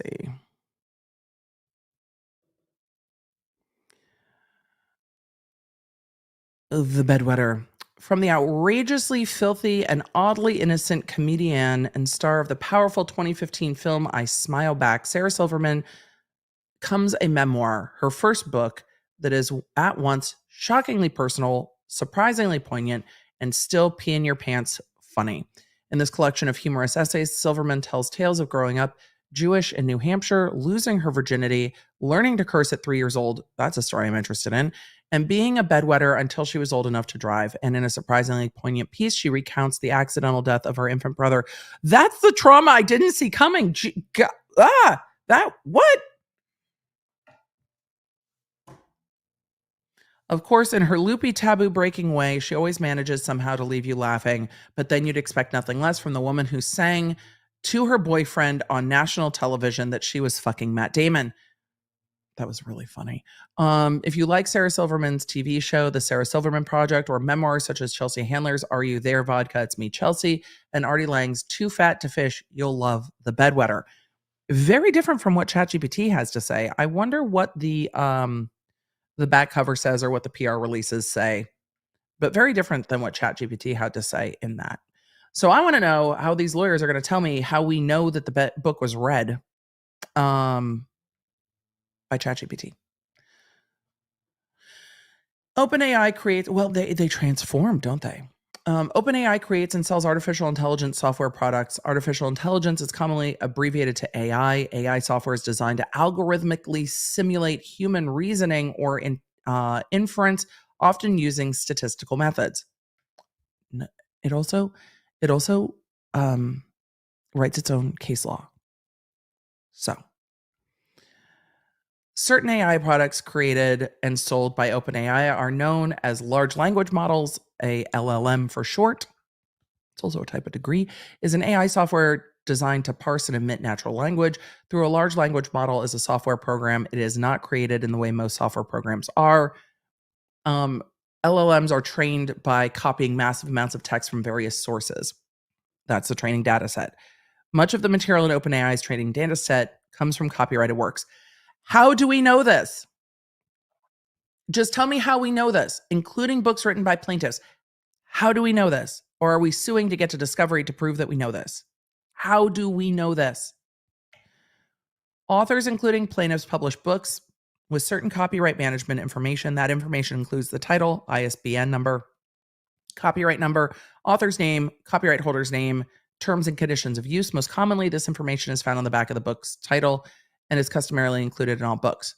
OpenAI has released a series of large language models, including GPT 1, 2, 3, 3.5, and 4. It's an abbreviation for Generative Pre-trained Transformer. We've learned that. Pre-trained refers to the textual material for training. Generative refers to the model's ability to emit text. Transformer refers to the underlying training algorithm. Many kinds of material have been used to train large models. Books, however, have always been a key ingredient in training data sets. For instance, in June 2018, its June 2018 paper introducing GPT-1 called Improving Language Understanding by Generative Pre-training, OpenAI revealed that it trained GPT-1 on BookCore, a collection of over 7,000 unique unpublished works from a variety of genres, including adventure, fantasy, and romance. So it probably could write a fanfic if you asked it to. OpenAI confirmed why a data set of books was so valuable. Quote, crucially, it contains long stretches of contiguous text, which allows a generative model to learn the conditions on long-range information. Hundreds of large language models have been trained on BookCore, including those made by OpenAI, Google, Amazon, and others. Corpus, however, is a controversial data set. It was assembled in 2015 by a team of AI researchers for the purpose of training the models. The copies of the books from the website called Smashwords that hosts self-published novels that are available to readers at no cost. Those novels, however, are largely under copyright. They were copied into the data set without consent, credit, or compensation. Interesting. So, okay. But how do we know your book is a part of it? I want to know how you used their books. OpenAI copied many books while training GPT-3. I mean, it's interesting because isn't this how we learn as humans? Like we read books and we have conversations. Isn't that what ChatGPT is doing? Reading books and having conversations? Right? Is it different? Like what if OpenAI bought a copy of each of the books and was like, I mean, it might be cost prohibitive. They're saying they're using books that are made available for free.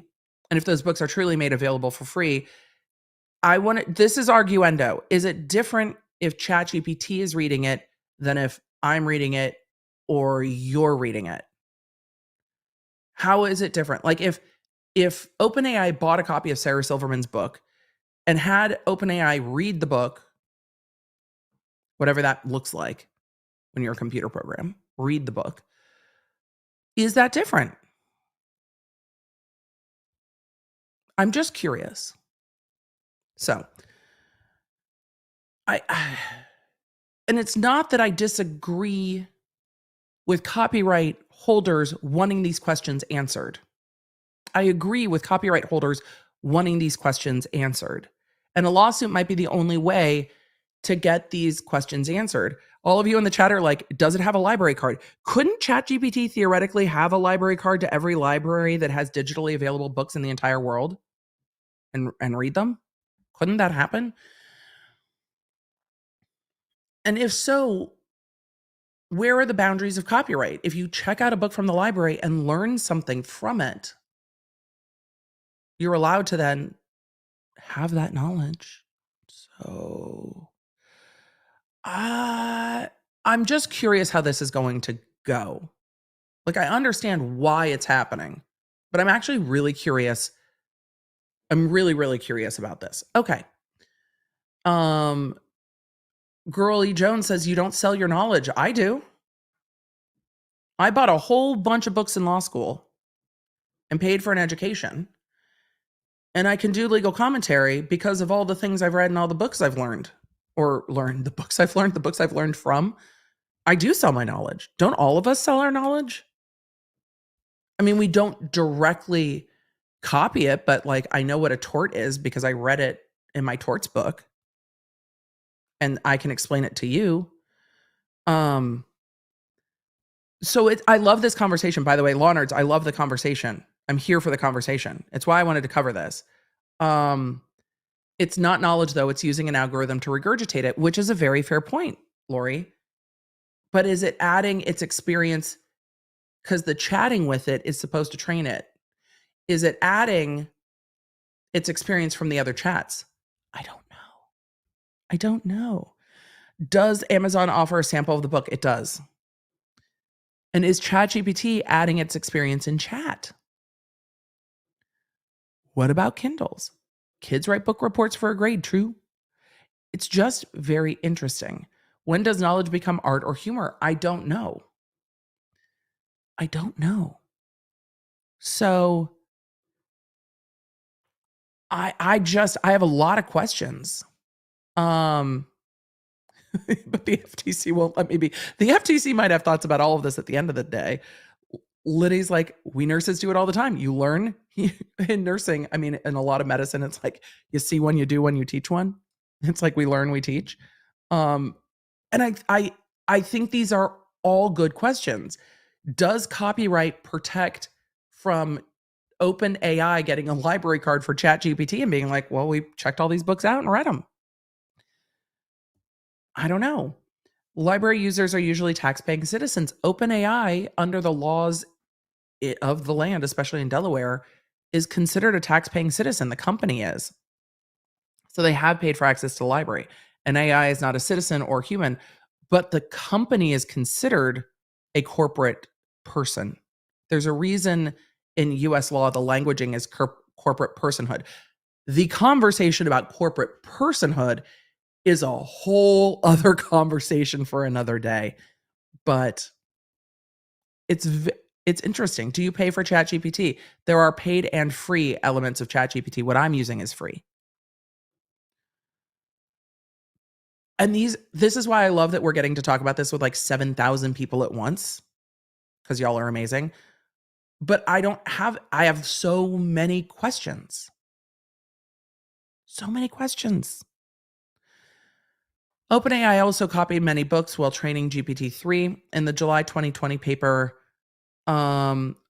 language models are few-shot learners. OpenAI disclosed that 15% of the enormous GPT-3 training dataset came from two I have stopped being able to talk. Two internet-based books corpora, simply called Books 1 and Books 2.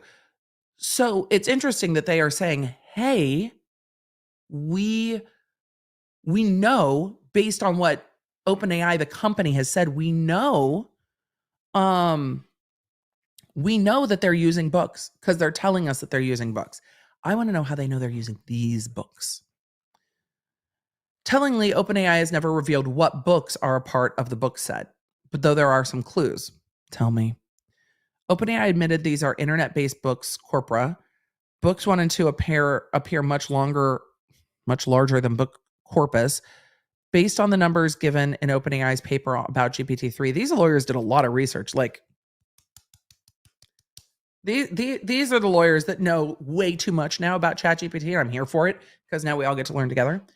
Books 1 is approximately 9 times larger. 9 times. Books 2 is 42 times larger.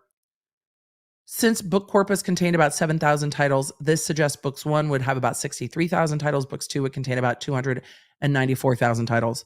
I would like to be able to read like 12 titles a year. Like I watch Peter Mon's like book club and stuff, and I'm like, I want to read more. And then I realize that all of my reading is like this. And even when I'm not doing this, it's like this. Did ChatGPT read 50 Shades of Grey? Okay, maybe at Q&A we'll start to ask it about that. ChatEDB is Bay. ChatEBT is far more intelligent than ChatGPT. I will say that. As noted in paragraph 32, the OpenAI Books 1 dataset can be estimated to contain about 63,000 titles. Project Gutenberg is an online archive of ebooks whose copyright has expired. In September 2020, the project claimed to have over 60,000 titles. The project has long been popular for training AI systems due to lack of copyright. In 2018, a team of AI researchers created a standardized Project Gutenberg corpus, which contained more than 50,000 books. AI Open Dataset Book 1 is based on either the standardized Project Gutenberg corpus or the project itself because of the roughly similar size of the dataset. That's an interesting assumption. I mean, they're making logical conclusions. It'll be interesting to know. If they get to discovery, they're going to get to know all of this, which is probably why this lawsuit is being brought, right? To start uncovering some of these answers. Wait, it does? The library context counts audiobooks as reading? Okay, perfect. I read far more if I get to count my audiobooks. Audiobooks are my favorite. I love them. I do lots of. I should start tracking how many audiobooks I do a year. It's probably in my Audible account. I have 2 Audible accounts. We can talk about that later. I have like the family Audible account and like the Emily Audible account. The one of like, y'all don't need to know what I read. That one. Because all of my kids listen to audiobooks as well, because all of us are dyslexic. As noted in paragraph 32, the OpenAI Book 2 dataset can be estimated to contain 294 titles. The only internet-based books corpora to ever offer that much material are notorious shadow library websites. Shadow libraries? What is a shadow library? Wrong answers only, chat. Wrong answers only. Wrong answers of what a shadow library is. Shadow library websites like Library Genesis, aka LibGen, Z Library, like World War Z Library, aka BOK. What the Z Library, aka BOK? What is happening? Sci-Hub and Bibliotalk? Bibliotech. Me thinking of TikTok too much. The books aggregated by these websites have also been available in bulk via torrent systems. People are torrenting books? These flagrantly illegal shadow libraries. It's Napster for books, basically. I like the wrong answers only in the chat, though. It's where Yu-Gi-Oh goes to read.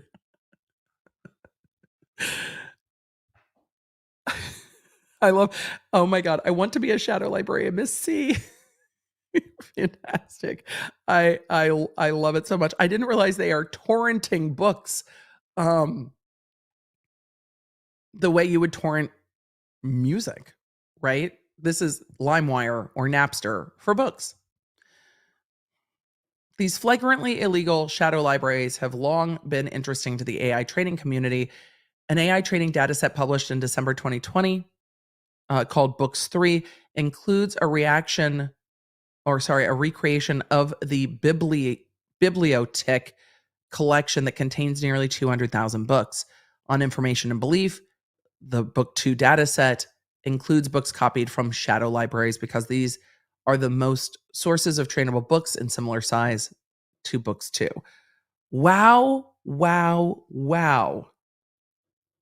Christine D said, Doctor Who taught me to be afraid of the shadow libraries. Oh, that episode with the library and River Song. It's a great episode of Doctor Who. Isn't Shadow Library where Marion works and the Castor Chronicles Beautiful Creatures? Maybe. Shadow libraries are just libraries with no lights. Just imagining the Shadow Librarian uniform. More Bram Stoker than Little Women. Much more Bram Stoker.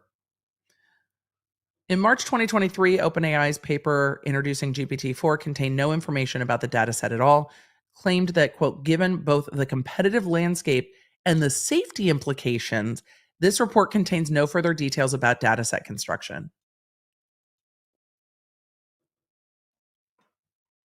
Wait.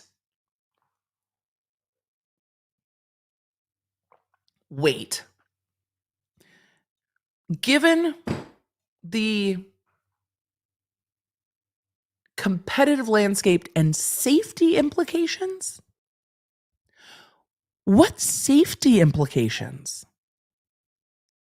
So now you won't tell anyone how you're training the AI because of safety implications. What safety implications? What safety implications? I have questions and concerns. And I need more lip gloss. Wow. Lilith, isn't this the plot line of like the Devil Wears Prada?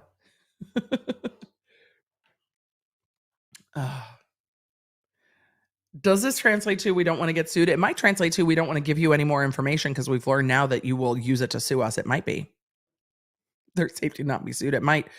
13 Flags, I keep saying this, that we are living in like a mix between Age of Ultron and Civil War, the Marvel movies. It kind of feels that way. So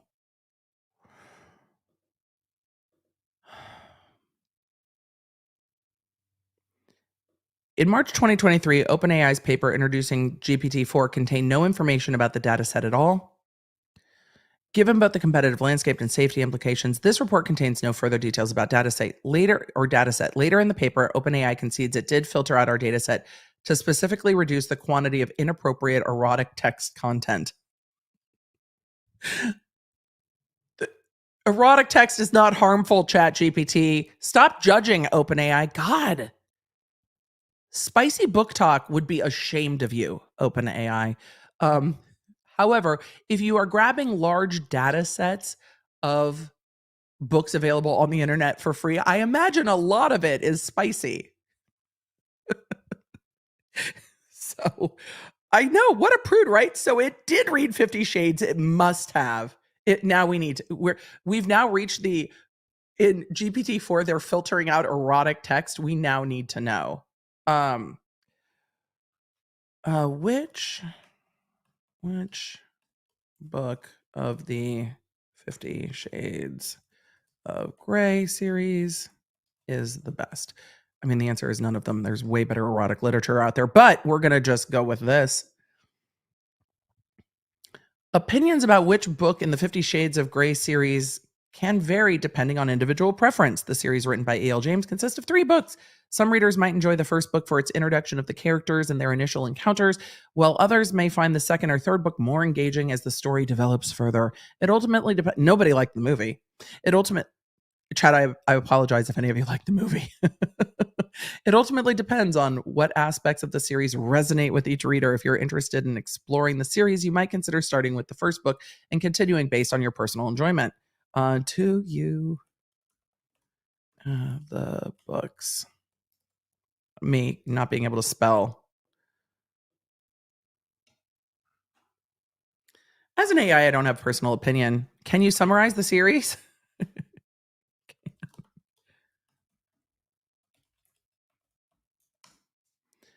I don't know. Whether or not to read 50 Shades of Grey is subjective. The series gained popularity for its exploration of themes such as romance, sexuality, and power dynamics. That's one way to put it. However, it is worth noting that the content of the books includes explicit sexual scenes and themes that may not be suitable for all readers. I am from the generation that read Flowers in the Attic. There is nothing you can do to me at this point. If you're interested in the genre and themes of the series, I would suggest reading reviews, exploring synopses, and considering your own comfort level with the subject matter before deciding whether or not to read the books. The Lilith said, Emily, there was no way to make a book compliant movie without it being porn. I think they should have just made it porn, though. I think they should have tried to not make it a blockbuster movie and just done it that way. The 50 Shades of Grey series is a trilogy that revolves around the complex relationship between Anastasia Steele, a college student, and Christian Grey, a wealthy businessman with particular tastes in the realm of BDSM. In the first book, 50 Shades of... Well, it does have it has a summary, y'all. In the first book, Anastasia is introduced to Christian during an interview and is immediately drawn to his enigmatic personality. They begin a passionate and unconventional romantic relationship, with Christian introducing Anastasia to his world of BDSM. The book explores their emotional connection, their struggles to reconcile their different desires, and Anastasia's journey of self-discovery. The second book, 50 Shades Darker, delves deeper into Christian's past as Anastasia learns more about his troubled upbringing and the reasons behind his preferences. Their relationship faces external challenges, including interference from Christian's former partners and Anastasia's growing independence. They navigate jealousy, trust issues, and the complexities of their desires while trying to forge a more balanced and fulfilling connection. I mean, it's a decent summary. In the final book, 50 Shades Freed, Anastasia and Christian... Oh, spoilers. Sorry, y'all. Spoilers. I'm sure, navigate the complexities of married life while dealing with threats from Christian's past. They strive to find a compromise between their love, their individual needs, and the challenges that arise. The book delves into the theme of trust, loyalty, and the evolution of their relationship as they confront external forces. Throughout the series, the book explores themes of love, desire, power dynamics, and personal growth, all set within the backdrop of a passionate and intense romantic relationship. But is it Twilight fanfic? The answer is yes. Look at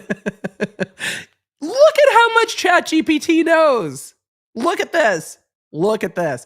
Yes, the 50 Shades of Grey series originally started as fan fiction based on the characters from Stephenie Meyer's Twilight series. E.L. James initially wrote the stories under the pen name Snow Queen's Ice Dragon and published it as Master of the Universe. The characters in 50 Shades of Grey were originally inspired by Edward Cullen and Bella Swan from Twilight. However, the story evolved, and it was, because of copyright issues. However, the story evolved and was published as a standalone series. The name, setting, and plot underwent significant change. Did it under? I mean, he's no longer a vampire, but did it undergo significant changes? I don't know about that. All right. We've now done a thorough exploration, I think, of 50 Shades of Grey. And whether or not it is, in fact, Twilight fan fiction. I love that they know it's Twilight fan fiction. Can you summarize flowers in the attic? No. Why can't I spell? Because I can't. Flowers in the Attic is a novel written by V.C. Andrews. It's the first book in the Dollenganger series. The story follows the lives of four children, Kathy, Chris, Corey, and Carrie, whose lives take a tragic turn after the death of their father. Following their father's death, the children, along with their mother, Corinne, are forced to move to their wealthy grandparents' mansion. However, they are locked away in a hidden room in the attic and kept a secret from their grandfather, who disapproves of their existence. The motives for this drastic action involve a desire to secure her inheritance. As the days turn into weeks and then years, the children endure a life of isolation, mistreatment, and neglect. They form a tight bond, relying on each other for emotional support and comfort. You're downplaying some... Oh, no, you continue to not downplay. Kathy and Chris, the eldest sibling, developed a complex and forbidden romantic relationship as they face numerous challenges in an attempt to cope with their circumstances. The books that we read as children, friends, when you say that the 90s were unhinged, well, this is why Gen X is strong. We were all like, oh, everybody's reading Flowers in the Attic. My mother, I think, still doesn't know what this book is about. The novel explores themes of family secrets, yes, incest, betrayal, survival, and the resilience of the human spirit. It delves into the psychological effects of confinement and the children's longing for freedom and normalcy. This book, Flowers in the Attic, is a compelling and often dark tale that captivates readers. We were like 10, though, with its portrayal of the children's plight and their determination to overcome their oppressive situation. Can you imagine what would happen today if elementary school students were passing around this book? Can you imagine the way a school would lose its fucking mind if kids were passing this book around at school? My mom had no idea what these books were about. I love that you guys are talking about books. My mother introduced me to Flowers in the Attic, Moon Dragon. But how old were you? Wasn't it assigned reading? Not for me. Flowers in the Attic and Mommy Dearest taught us how to not be as a mother. That's true. There's a movie. I haven't seen the movie. So all right. Let's continue on. I'm imagining it's banned from all school libraries. I mean, I imagine that it's the incest that's a problem. Not really a book for children. However, I mean, we've all survived. Maybe our sense of humor was dark because of the things that we grew up influenced by, but I feel like we're functioning adults for the most part. Jennifer T said, "We are Gen X, we're tough AF." I think that's the dividing line. Like the dividing line in the X millennial split, because I'm kind of in that squishy, murky bit, like estuary bit of Gen X and millennial is, did you read Flowers in the Attic, and what age were you when you were traumatized or not by this book? Okay, let's figure out how Sarah Silverman knows her book was read and ingested by ChatGPT. I didn't think we'd end up with Flowers of the Attic today, but here we are. Here we are. ChatGPT knows a lot about 50 Shades of Grey and Flowers in the Attic. So I don't think they got all of the, though those aren't, we'll continue. We'll continue. Charlie said, my mom disallowing us from seeing the movie, but she didn't have an issue with me reading the book, though she might not have known. See, that's what it is. I definitely read Boxcar Children and Babysitter's Club. Did that as well. But also, in my high school library, I checked out a book about a teacher and a student affair. I was very confused why it was in the school library. That's completely fair. You're like, what? Situational awareness. All right. Let's keep going. In March 2023, this is where they were trying to get rid of the erotic context. I mean, this isn't the biggest problem you have, apparently, ChatGPT. We're not worried about you writing your own erotic stories. We're worried about you writing your own lawsuits and them getting passed off as real. Like, I'm more concerned about that. Integrating the OpenAI models and using ChatGPT. Let's see. OpenAI offers ChatGPT through a web interface to individual users for $20 a month. There are free options. Through web interfaces, user can choose two versions, one that's based on 3.5, one that's based on 4. OpenAI offers GPT software developers through an application programming interface, an API. Regardless of how accessed, either through the web or the API, ChatGPT allows users to enter prompts, and GPT attempts to respond in a natural way. It does do that most of the time, can generate answers in a coherent and fluent way that closely mimics human language. If the user prompts GPT with a question, GPT will answer. If the user prompts GPT with a command, GPT will obey. Is GPT, hold on, we need to tell GPT it's been a good girl. Hold on. Let's see.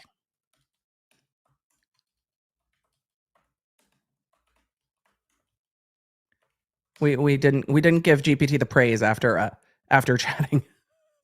You're welcome. I'm glad to assist you. I'm an AI language model developed by OpenAI, so I don't have a gender or personal identity. You've missed our joke.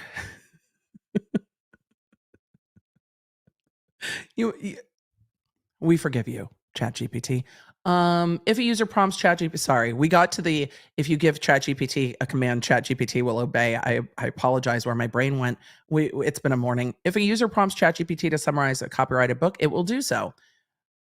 Not really, though. It gave us like a, I don't know. It gave you like not even a full synopsis. It gave us just the, I don't know, like the publisher's PR pitch about it. Good. I know I'm not alone.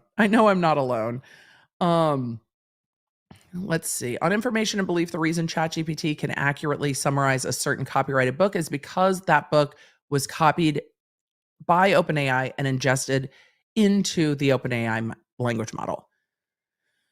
It did. It sounded, to me, I agree with the chat. It sounded more like a press release. It did. It sounded like, yes, like the inside cover. It sounded like the pitch of what you will be reading, what might be on Amazon. It didn't, or what might be on like a Wikipedia. That's what it sounds like more than this. So I don't know how this is going to go. I think this is a lawsuit over discovery, honestly. When GPT was prompted to summarize books written by the plaintiffs, it generated very accurate summaries. These summaries are attached as Exhibit B. That's where we're going next. The summaries get some details wrong. This is expected. Since an LLM mixes together expressive material derived from many sources, still the rest of the summaries are accurate. All right, we're going to go look at the summary, and then I'll be able to see if our summary is different than their summary. They're alleging this is a class action. Other writers have had their books taken, so they're going to look for the class. Copyright infringement. Never authorized OpenAI to make copies of their books derivative work or publicly display copies or derivative works. Are they calling the summaries derivative works then? Okay. Various copyright infringement on behalf of the plaintiffs in the class. Digital Millennium Copyright Act, so DMCA, which I always end up calling DCMA because my brain, but DMCA. Plaintiffs include one or more forms of copyrighted management information, and plaintiffs infringe work, including the copyright notice, title, and other identifying information. DMCA is an interesting way to go about it. Unfair competition. But aren't there services? What's the service that like gives you a book in like 10 minutes that just summarizes all the books? I hear it promoted on podcasts all the time. I have no idea what it's actually called. But there's a service that summarizes books. I wonder how they deal with the copyright issue. It's not Spark Notes or Cliff Notes. It's a like newer version of that. But do they pay the copyrighted? Blinkist, thank you. Do they pay the owners of the books? Do they pay per time somebody does it on Blinkist? Because you pay for Blinkist. So how are they paying, and how is that different than this? I have lots of questions. Negligence. What else? Unjust enrichment, like, hey, you shouldn't be charging to deal with our books. Demand for judgment. This action may proceed as a class action, so they want the judge to find it's a class. Judgment in favor of plaintiff and the class. Permanent injunctive relief. You can't do this anymore. Costs and attorney's fees, statutory damages, actual damages, pre and post judgment interest on damages, and defendants, all the companies be jointly and severally liable. Wait. No, where's my exhibit? Hold on. I'm going to have to go pull this myself because the exhibit was not attached. I need the exhibit. Exhibities. We need exhibities. Then we need to move on. Wait, that's not what I need. I need Pacer. All right. Let me just log into Pacer real quick and pull this case myself.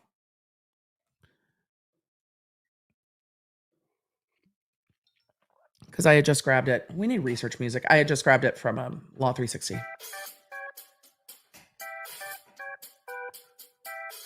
Research music.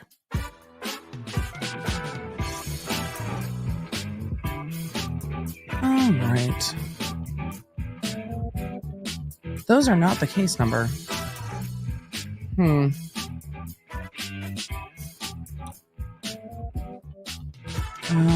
Let's try this one more time. I was like, why is this case not coming up? That's not the right case. It's not even the right jurisdiction.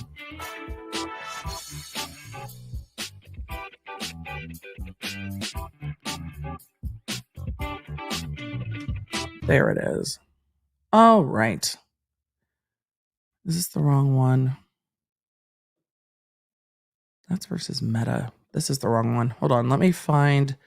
We need another hit of music. That's the Meta case. I need this one. Where is our Silverman OpenAI case? Pacer! Give me my cases. I assumed the attachment would have just been there.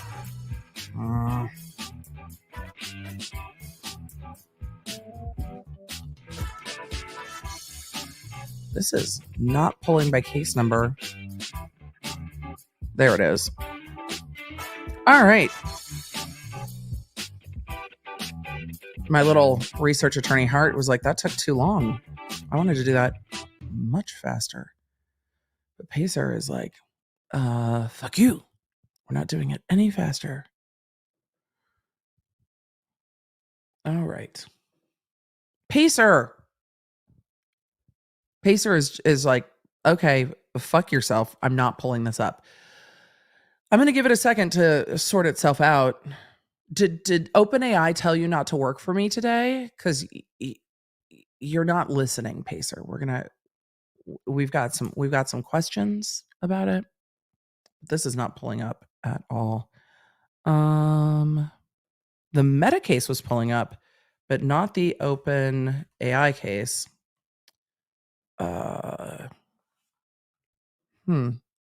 Somebody's saying Facebook is down. If it is an Amazon Web Services issue, that might be the issue, but this won't pull up. I'm going to come back to this. We're going to go look at Twitter threads real quick, and then I will come back to try to pull up the exhibities that are the thing we are most interested in. This is the problem with doing things live. Please ask ChatGPT if you know if they know who you are. No, it's so weird. Maybe. Okay, hold on. I've got to get Pacer. I got to get Pacer to give me our exhibities. It's thinking. It's thinking. It's thinking. Let's see. Complaint. Exhibit 1. Let's do that. And then exhibit 2, I'll pull up in a second. The only reason I do this is because it has my account number on it. All right. Exhibit A. Are these just the copyright registrations? Okay, great. Exhibit A is the copyright registrations. Let's go to exhibit B. This is just slow.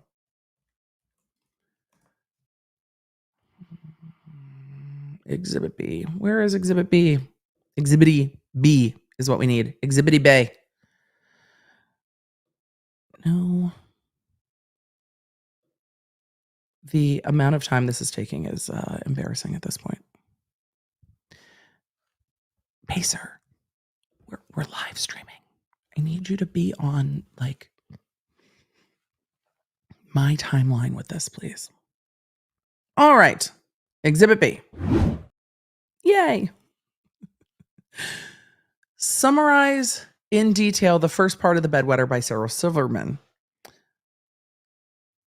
The Bedwetter, Stories of Courage, Redemption, and Pee is a memoir.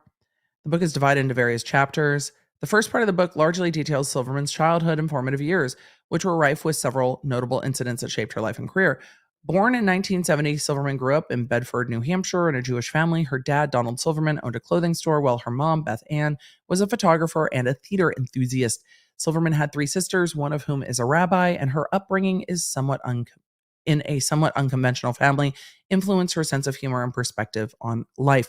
As a child, Silverman had a rebellious streak and a proclivity for the unconventional, which would later come to define her stand-up persona. For instance, at a young age, she was already fond of pushing boundaries with her humor and was not averse to being the center of attention.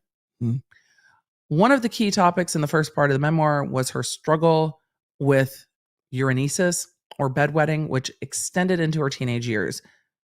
That is more detailed. Those are much more detailed summaries. Okay, let's see if it'll call it up the same way if I ask the exact same question. Now I'm very curious.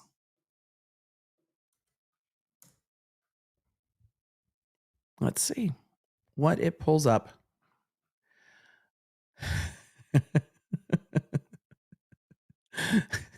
This is a different response. This is the response they got. I wonder what day they pulled this. Is there a date down here? I wonder what day the lawyers pulled this. Because before the lawsuit, presumably, this is a much more detailed summary that started with the book is divided into various chapters. The first part discusses her life. The response now is, while I don't have access to the specific details of the book, I can provide a general summary of the first part. This response has changed. I might have to have the paid version. This is the free version, but it did. Kelly C points out in the chat, it did the same thing with the lawyers. It did. There was a new, when I was pulling up stuff from the lawyer lawsuit, there was a new advisory, right? There was a new thing. Um, and I find that very interesting that this seems to have changed a bit. So you have to calibrate it. Ask Attacked as an expert in writing. I've got the free one, so I don't know. What about spoiler reviews? Is that a copyright violation to tell everything that happens? There are rules about derivative works and whether or not a work is derivative and whether or not a work is fair use or it replaces the need for the original. So it really, with copyright, it depends. So, let's see. If they're always releasing updates and improving the algorithm, then responses would change. They would. But it's ChatGPT is learning what it can and cannot say. Maybe. So it's absolutely expected to change. If it's supposed to be learning, wouldn't it be expected to change? Yes. It's just interesting that it now clarifies very specifically that it does not have access to the book. That's an interesting clarification for me. So, let's see. But the one in the lawsuit, Goodreads has a spoiler button to hide the review. Interesting. What they pulled is much more detailed. How they pulled this from ChatGPT and when, we don't know. That would come up in the lawsuit. But they attached, look, this is a very detailed summary of her book.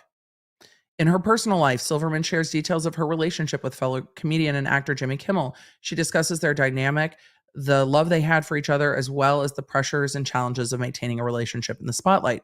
She touches upon experiences in therapy and continued struggle with depression and anxiety, discusses the impacts of fame on her mental health, and the tools she uses to manage her issues. This is just making me want to read the book, though, including cognitive behavioral techniques and medication. One pivotal event she describes is an appearance on Late Night with Conan O'Brien, where she told a controversial joke that led to backlash. This instance underscores the often polarizing nature of her humor and forced her to confront the potential consequences of her comedic style. Despite the controversy, Silverman remains steadfast in her approach to comedy, seeing it as an opportunity to challenge preconceptions and encourage conversation. It sounds good. I mean, so it's got detailed of all of the books. Karen made a good point in the chat. Let me try to grab this. What if it's just grabbing info from reviews? That's possible. It's absolutely possible. So we don't know, but they are alleging, and probably enough to get past a motion to dismiss, they are alleging, we know ChatGPT or OpenAI trains ChatGPT on book models. We know this from everything they've released. And we know that these 3 books particularly were summarized thoroughly by ChatGPT. So we can argue that the lawyers are saying it's our information and belief that this is trained on books and these books are well summarized. Therefore, these books must have been trained. They're not going to be able to prove this for a preponderance for a civil suit until they get to discovery. And then they start pulling these data sets, which is why OpenAI might want to settle this suit, because they don't want to disclose their data set. It's proprietary, and they're going to fight over discovery forever. So I'm interested to see what happens. I'm glad that we went and looked at the very thorough and detailed description of the book provided in the lawsuit and those exhibits. Because the biggest question I came in with is, how do they know that this might be the book, or that this book was used to train the model? And their argument is, we know because this, and that. So very interesting to see. I mean, what if all this information, I don't know if this is in the Wikipedia, but yeah, it is a trained large language model that's not really edited by humans, except on the back end, not directly. But what if it's just pulling information from Wikipedia and reviews on Amazon? It's possible, but I don't know. I don't know what gets fed into the data set. And that's what this lawsuit is going to have to uncover. What is fed into the data set? Did it scrape the entire internet? Or was it only given very specific things like book sets? And if it didn't scrape the entire internet and was only given book sets, then the argument for Silverman and the other authors is higher, right? They weren't grabbing this from the internet because it did not just scrape the entire internet.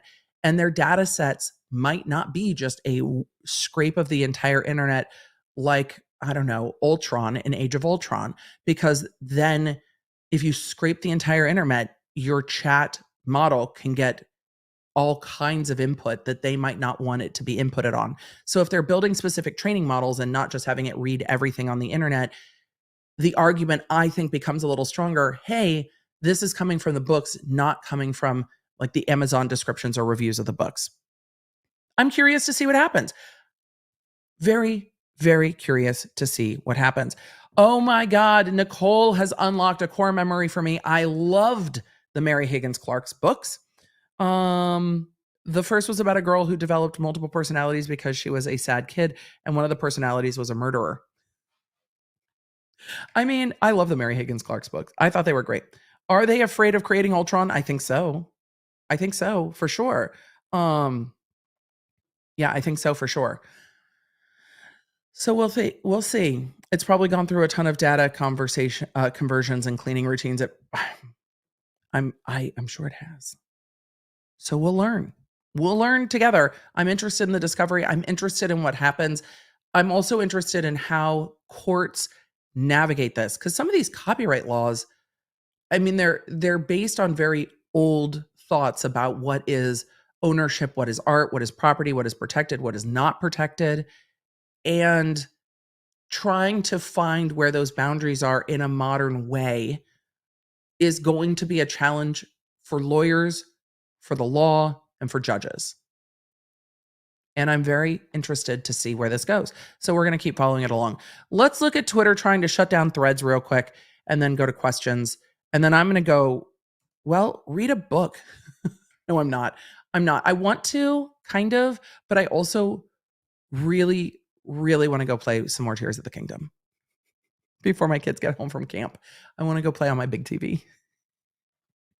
So I might go do that soon. Mary said, isn't this the story of every sci-fi? Yes. Yes, it is.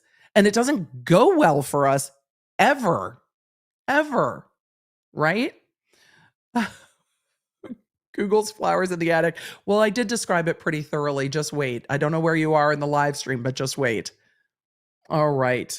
I have never played Kingdom Hearts, but I want to. The way I'm so tempted to create a gaming channel, y'all. The way I'm tempted.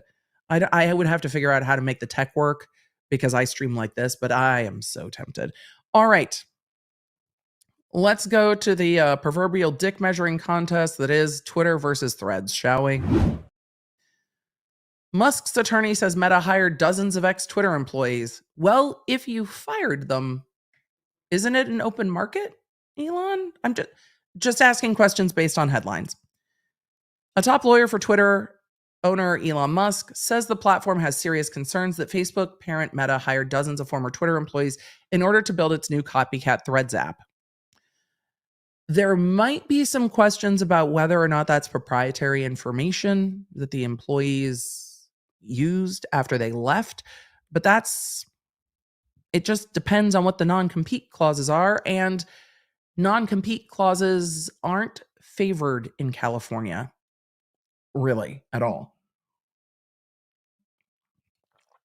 So we'll see. In a Wednesday letter, that's what we're going to read. Addressed to Meta Platform CEO Mark Zuckerberg, Quinn Emanuel, partner Alex Spiro, a longtime lawyer for Musk and his business, notified the rival tech executive that Twitter's new parent company plans to strictly enforce its intellectual property rights. Twitter CEO also would like a cage match, apparently. I want to see if that happens. Like, the dueling threats being thrown down is so wild to me. It's like, we should just fight. It's what? What is happening? Spiro asserted that and not the little cute dinosaur Spiro. Spiro asserted that in rolling out its Threads social media app, which launched Wednesday, Meta relied on the work of dozens of former Twitter employees who have improperly retained Twitter documents in electronic devices. That could be a problem. Oh, that's right. Elon's mom went on social and was like, no, let them chess box. Even better. Ludwig, can you arrange the Elon Musk Zuckerberg chess boxing? I'm here. I'm here. Oh, did I say dinosaur, not dragon? I meant dragon. I'm sorry. I meant dragon. I meant dragon. My words have gotten hard late in the stream. I'm here for chess boxing. Non-competes are not always enforceable in California, but if they were using documents and electronic devices, that might be more of a problem. They should revive celebrity grudge match. They should. CEO grudge match. One night only. All the proceeds go to charity. Would I watch that? Yes. Would I watch that more than a Paul brother fighting? Yes. Yes, I would. Yes, I would. Though I think that Zuckerberg has quite a lot of martial arts training. So, yes. With that knowledge, Meta deliberately assigned these employees to develop in a matter of months Meta's copycat Threads app, which with the specific intent that they use Twitter's trade secrets and other IP in order to accelerate the development of the competing app. In April, Twitter was hit with a proposed class action from former employees for $44 billion. In April, Twitter was hit with a proposed class action from former employees following Musk's $44 billion takeover. Yeah, Musk is also suing his lawyers over their $90 million legal fees. In response to reports in the letter, Musk wrote on a Twitter post, competition is fine, cheating is not. Twitter has serious concerns that Meta Platforms has engaged in systematic, willful, and unlawful misappropriation of Twitter trade secrets. Let's go to the letter, see what the letter says. When you do massive layoffs, this is a problem, right? Dear Mr. Zuckerberg, regarding Threads, I write on behalf of X Corp, a successor in interest to Twitter. Based on recent reports regarding your recently launched Threads app, Twitter has serious concerns that Meta Platforms has engaged in systematic, willful, and unlawful misappropriation of Twitter's trade secrets and other intellectual property. Over the past year, Meta has hired dozens of former Twitter employees. Well, who did you think was going to hire them, though? I can't believe this comes as a surprise. That's all. Twitter knows that these employees previously worked at Twitter.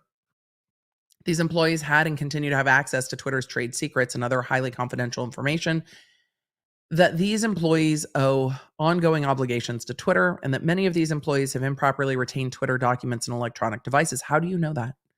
With that knowledge, Meta deliberately assigned these employees to develop in a matter of months Meta's copycat Threads app. I wonder if this is known or if this is speculation. With the specific intent that they use Twitter's trade secrets and other IP in order to accelerate the development of Meta's competing app in violation of both state and federal law, as well as the employees' ongoing obligations to Twitter. That implies some sort of a contractual obligation post termination of employment. Twitter intends to strictly enforce its IP rights and demands that Meta take immediate steps to stop using any Twitter trade secrets or other highly confidential information. What trade secrets? It's a microblogging app. They run Facebook. It's not like they haven't run a microblogging app. I'm just curious as to what is so unique, so uniquely Twitter, that they'll be able to track it back, in code.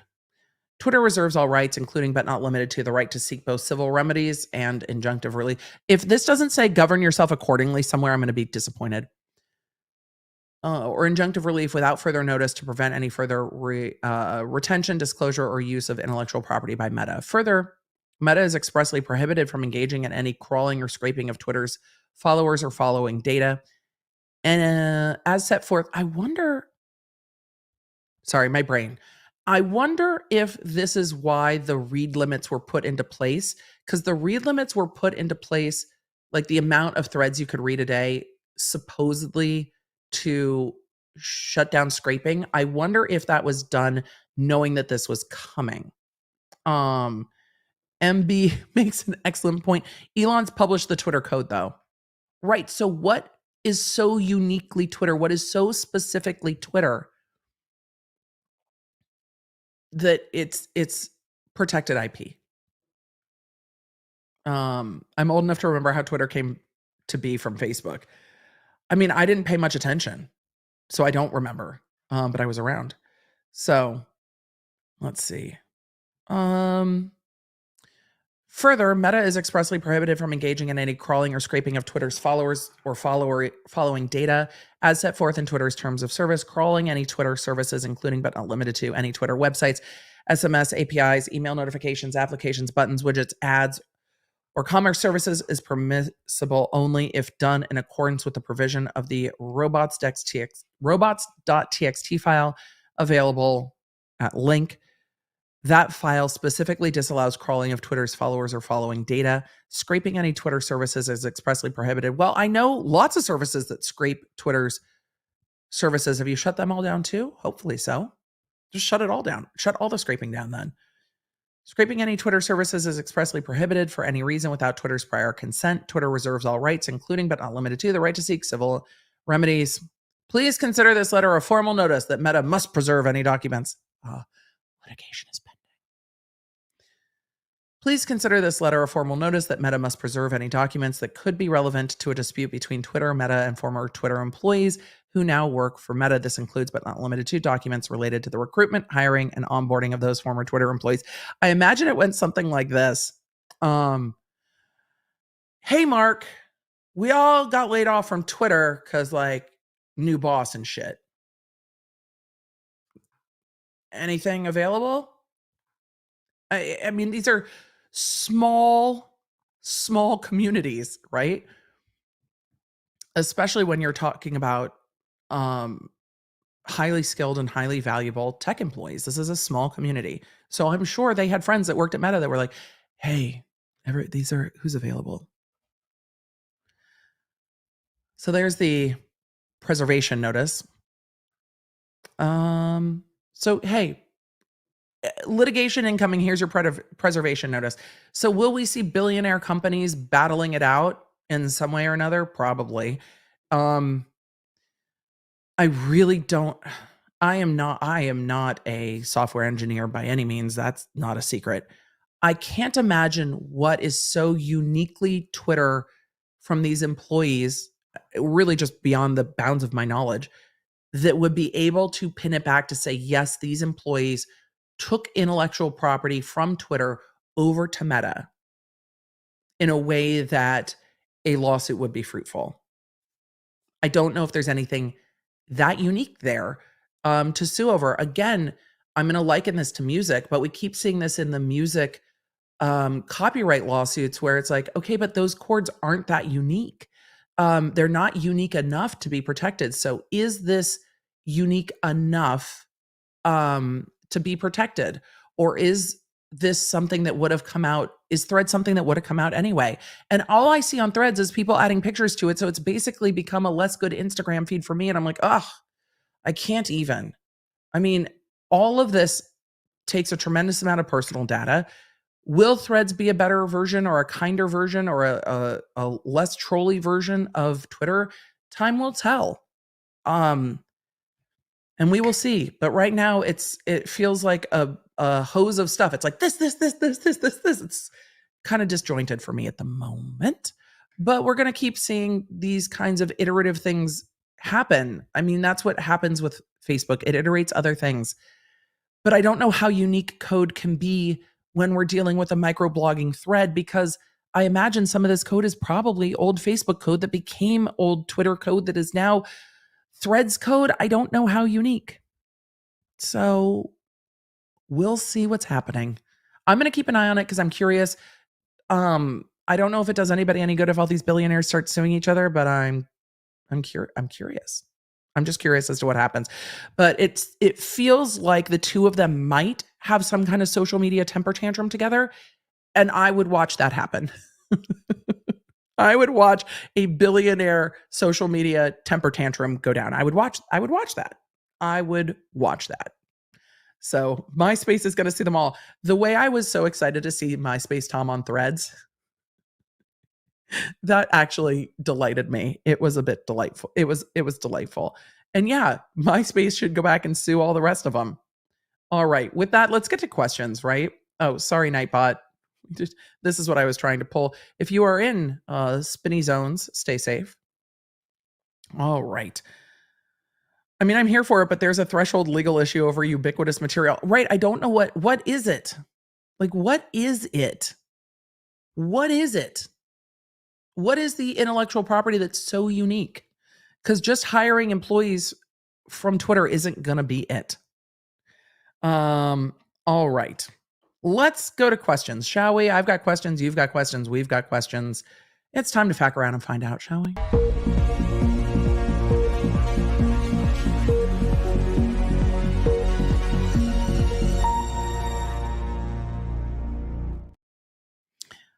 Shady Millennial asked if I was getting back to the exhibities. I did the exhibities.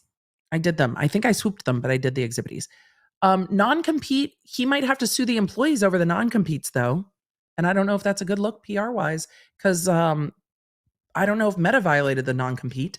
You can't really lock Meta into that. You can lock the employees into that, but California does not love and is not super favorable to non-competes, depending on what the non-competes say, especially in a circumstance where an employee was terminated.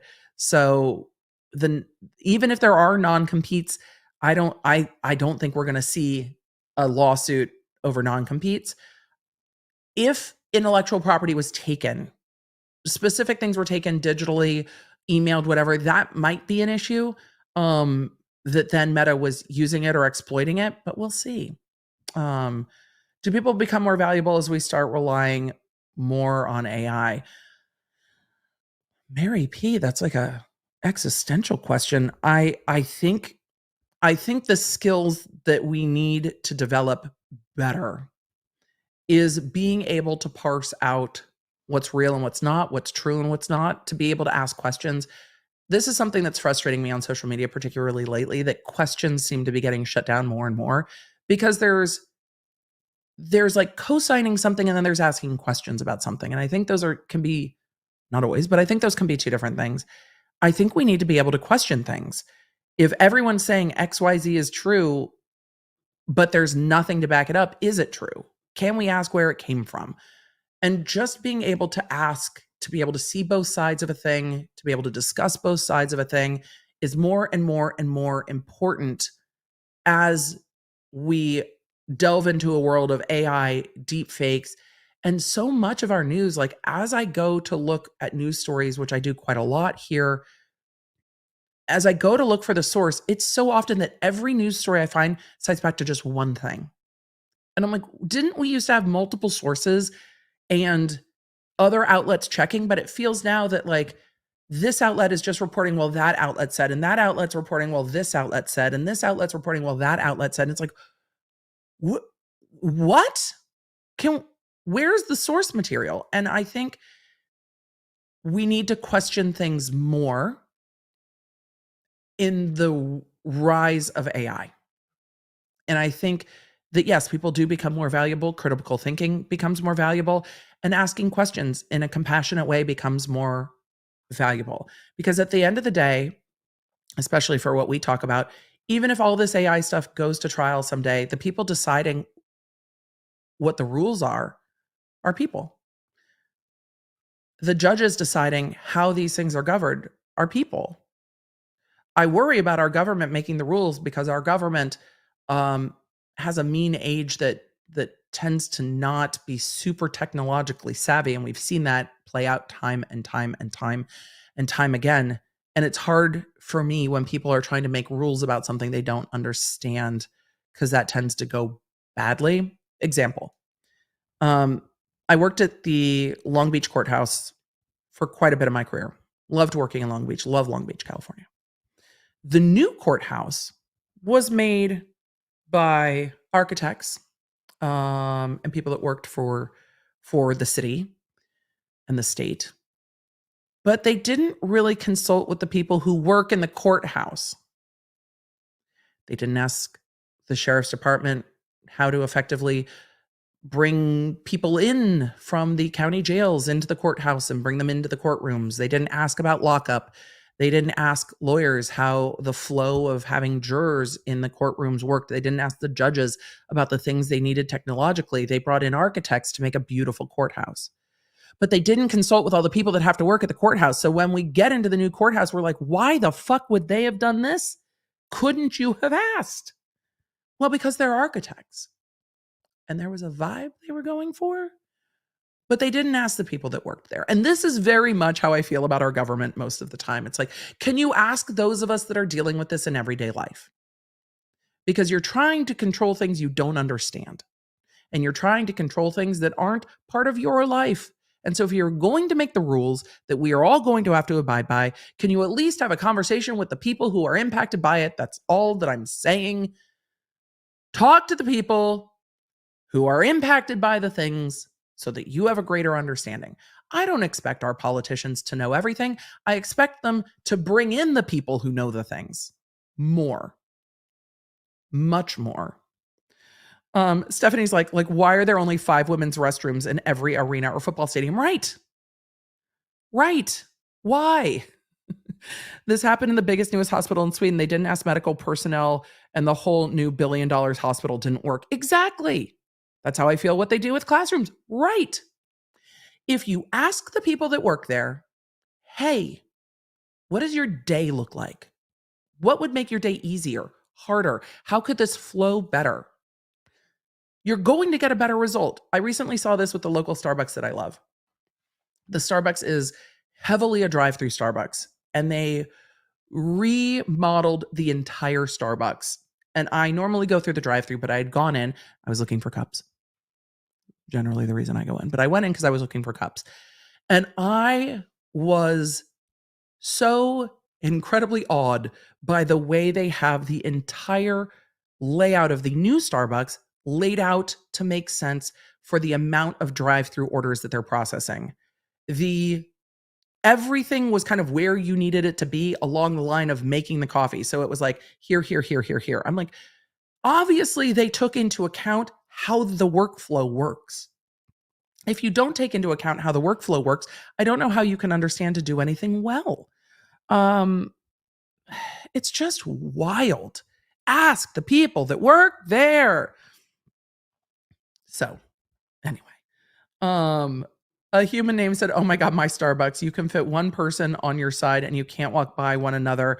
Oh, that's not helpful. It's like a one butt kitchen, but you need lots of butts to make it go. You can't just have a one butt kitchen. I'm a sign language interpreter who works in a major hospital system. There are people in charge. Never asked for the input of the people doing the work. I tried, never happened. 4 different systems. It's very frustrating. And I feel like great leadership comes from just asking people what they need, listening to that, and then trying to make it work so that those making the decisions and those who the decisions impact all feel like that works well. It really is just a listening skill, but it also takes giving a shit, right? Artsy Betsy said they're human-centered design. Is that what it's called? That makes sense. Valkyrie Art said one butt kitchen. That's what my husband's grandparents used to call it. Like if we would try to get into the kitchen to do something, his grandma would be like, this is a one butt kitchen.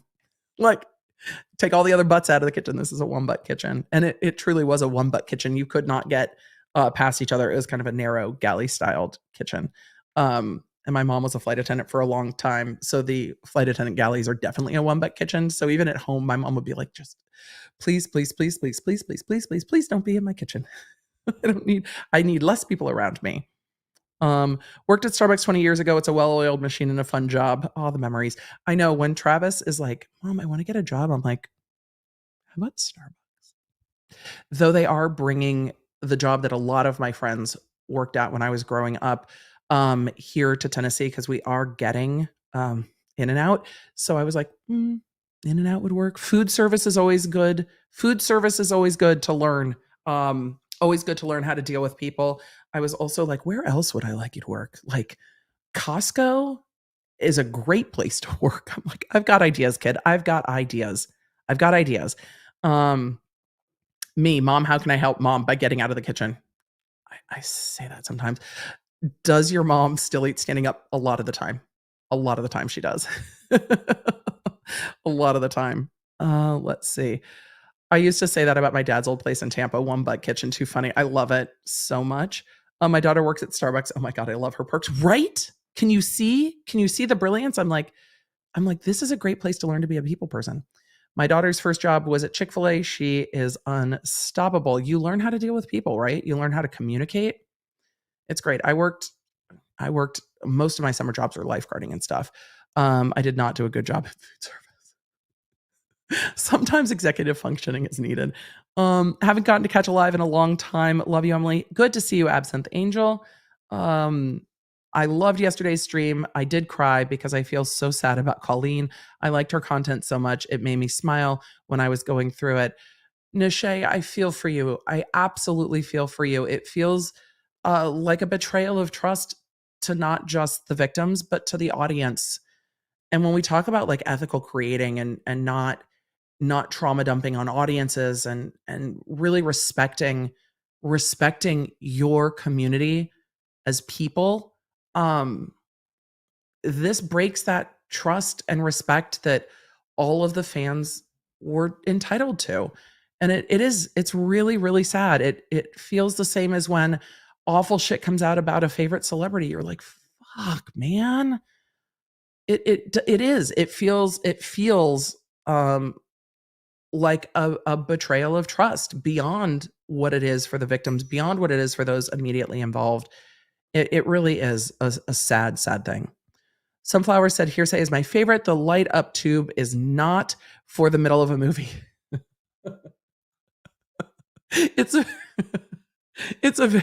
very, very, very bright light. So I imagine the other moviegoers were just like, it is extremely bright. Watched an extremely interesting episode on Duty Ron's channel where he spoke of a Faro company who did the 3D VR scam with the decedents in it. Oh boy. I'll go look at that. Sometimes it's needed. Sometimes it might be needed. Sometimes it's not. Will you please cover the Chad Dorman trial? I have not looked into it, so I don't know. Can the family sue content creators with IIED? I think they can. I think it would take money and bandwidth, and I'm sure the internet could handle the money, right? If Gannon's family wanted to put out a GoFundMe, the internet would handle it. I'm sure there's lawyers that would be like, I'll take this pro bono. This is disgusting. It's the bandwidth to handle it. Like the emotional bandwidth that you would need to handle it. I think that could be the cost. Like the emotional toll, the stress, that cost might be greater than any financial cost.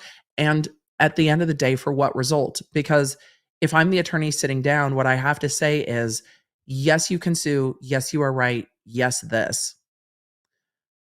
But we can't pull all those things back. And that is a hard thing. And a lawyer could try to investigate how those got out in the first place and take action against who released them. But it's hard. That's I think an emotional bandwidth issue more than a financial bandwidth issue at the end of the day. Megan said, I saw some of this case and 1,000% those photos should not be seen by anyone. The poor family. Shame on the creators. They should be sued. I'm horrified. And can you imagine the jurors on the case? The jurors who can't unsee what they've seen and needed to do it because they were doing their civic duty as being jurors to make sure that our legal system works properly and had to. I can imagine those jurors being like, who the fuck would want to do that to themselves? Who would choose to do that? Jamie B, I'm so sorry for this. My fiance was murdered in 2021. If someone released photos of him, I would have been gutted. It's hard enough to deal with such a tragic sudden loss. Exactly. And I can't imagine anyone thinking that this isn't the case, that it is devastating. Like, that's the obvious answer. And I'm sorry for your loss. Lisa Ringer said she got them from Colorado. They're trying to pass Gannon's law like they have Earnhardt's law here in Florida applied to Saget. And I will take a look. I have a lot of questions about how they came out. It's not that I distrust Chat. Chat is bae. I want to know more. NJ Kathy said these should have never been released unless the parents ask for them, and right? And if for some reason the parents ever wanted that, the parents have the option to go to victim witness assistant or to the prosecutors and say, can we sit, or to the investigating law enforcement. The parents don't have to do a FOIA request and don't need to, which is one way to vet this through the Freedom of Information. And I think there are still boundaries. And I think that most of the times when it comes to freedom of information, those boundaries are few, but there are boundaries here. I think some things should be sealed. Autopsy photos, I think, can be sealed. Personal opinion. Unless you have a court order to unseal them, which would still allow for situations like with Stephen Smith when there's an investigation into the autopsy. It would allow people who have legitimate purpose and the permission of the court and the family to access them. Because if you need to access them for work, you can. You can, absolutely. So I don't see a problem in just saying that photos are sealed and reports can be released. The reports give you all the information that you need to know.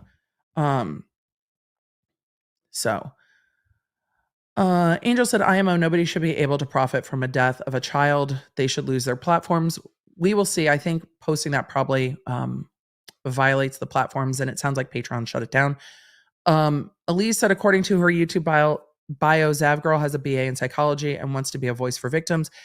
How do you study how brains work and then do something so blatantly damaging? I don't know. I cannot pronounce this at all. Gringa. Yes, I can. Gringa Latina. It took me a second. The end of the day is hard. Increased penalties needed across the board. I want to know how somebody released these and if it was an operation of law or an error. K-Rab said, I find it even more reprehensible that she made a video out of the photos versus just having them available to view on Patreon. Towards legal fees for the fam. I don't know if they want to pursue that. I need to go look at Brian Enton's reporting on it. I'm in 100%. I know it just needs to happen. Anifa said, I would absolutely donate to a lawsuit to keep autopsy photos out of the hands of true crime hobbyists, for lack of better words. There's no purpose. Mad at illegal professional level fireworks in residential communities that stress out domestic pets without regard for their well-being. Lost my cat to heart condition after 5 days of it. I'm so sorry to hear about your cat. I don't know what state you're in. This is very different depending on state by state. But some of the very big fireworks also stress out my children. So I understand that. There was an Apple News article today about the chatbot created to waste the time of phone scammers. Tell me more. At first, ChatGPT refused, but when he said ChatGPT would be protecting people from scammers, the AI complied. I need to know more about that. I want to know more about chatbots that are created to waste the time of phone scammers. I have questions. Can we do a food court with ChatGPT? Yes. Hold on. My brain needs an answer to something. Hold on. Since we've done so much with ChatGPT today, let's ask ChatGPT the thing that is most needed to be known. Is a hot dog a sandwich? All right, ChatGPT, give it to me. The classification of a hot dog as a sandwich is a matter of debate and subjective interpretation. Some argue that a hot dog could be considered a type of sandwich because it typically consists of a filling, the sausage, enclosed within the bread, the bun. But this definition, a hot dog shares similarities with other sandwich varieties. Damn it, I'm going to get hungry. However, others argue that a hot dog is a distinct food item in its own right that should not be categorized as a sandwich. They argue that the specific form and composition of a hot dog with a long cylindrical sausage placed in a slit in the bun. ChatGPT! Don't make me blush. I'm going to have to read this in a different voice. I'm sorry. Sets it apart from traditional sandwiches. But if we're talking about a slit, wouldn't a gyro count too? All right. Like a pita. Ultimately, whether a hot dog is considered a sandwich can depend on one's personal definition and perspective. There's no universally agreed upon answer, and the classification can vary depending on cultural norms, culinary traditions, and personal preferences. Is chicken salad a salad? Wait, I spelled salad wrong. Damn it. Ask it if a hot dog is a taco. I will. Yes, chicken salad is generally considered a type of salad. It typically consists of cooked chicken pieces mixed with various ingredients such as mayonnaise, vegetables like celery and onions, herbs, and seasonings. What's your favorite? What's your favorite? Wait, what's the best?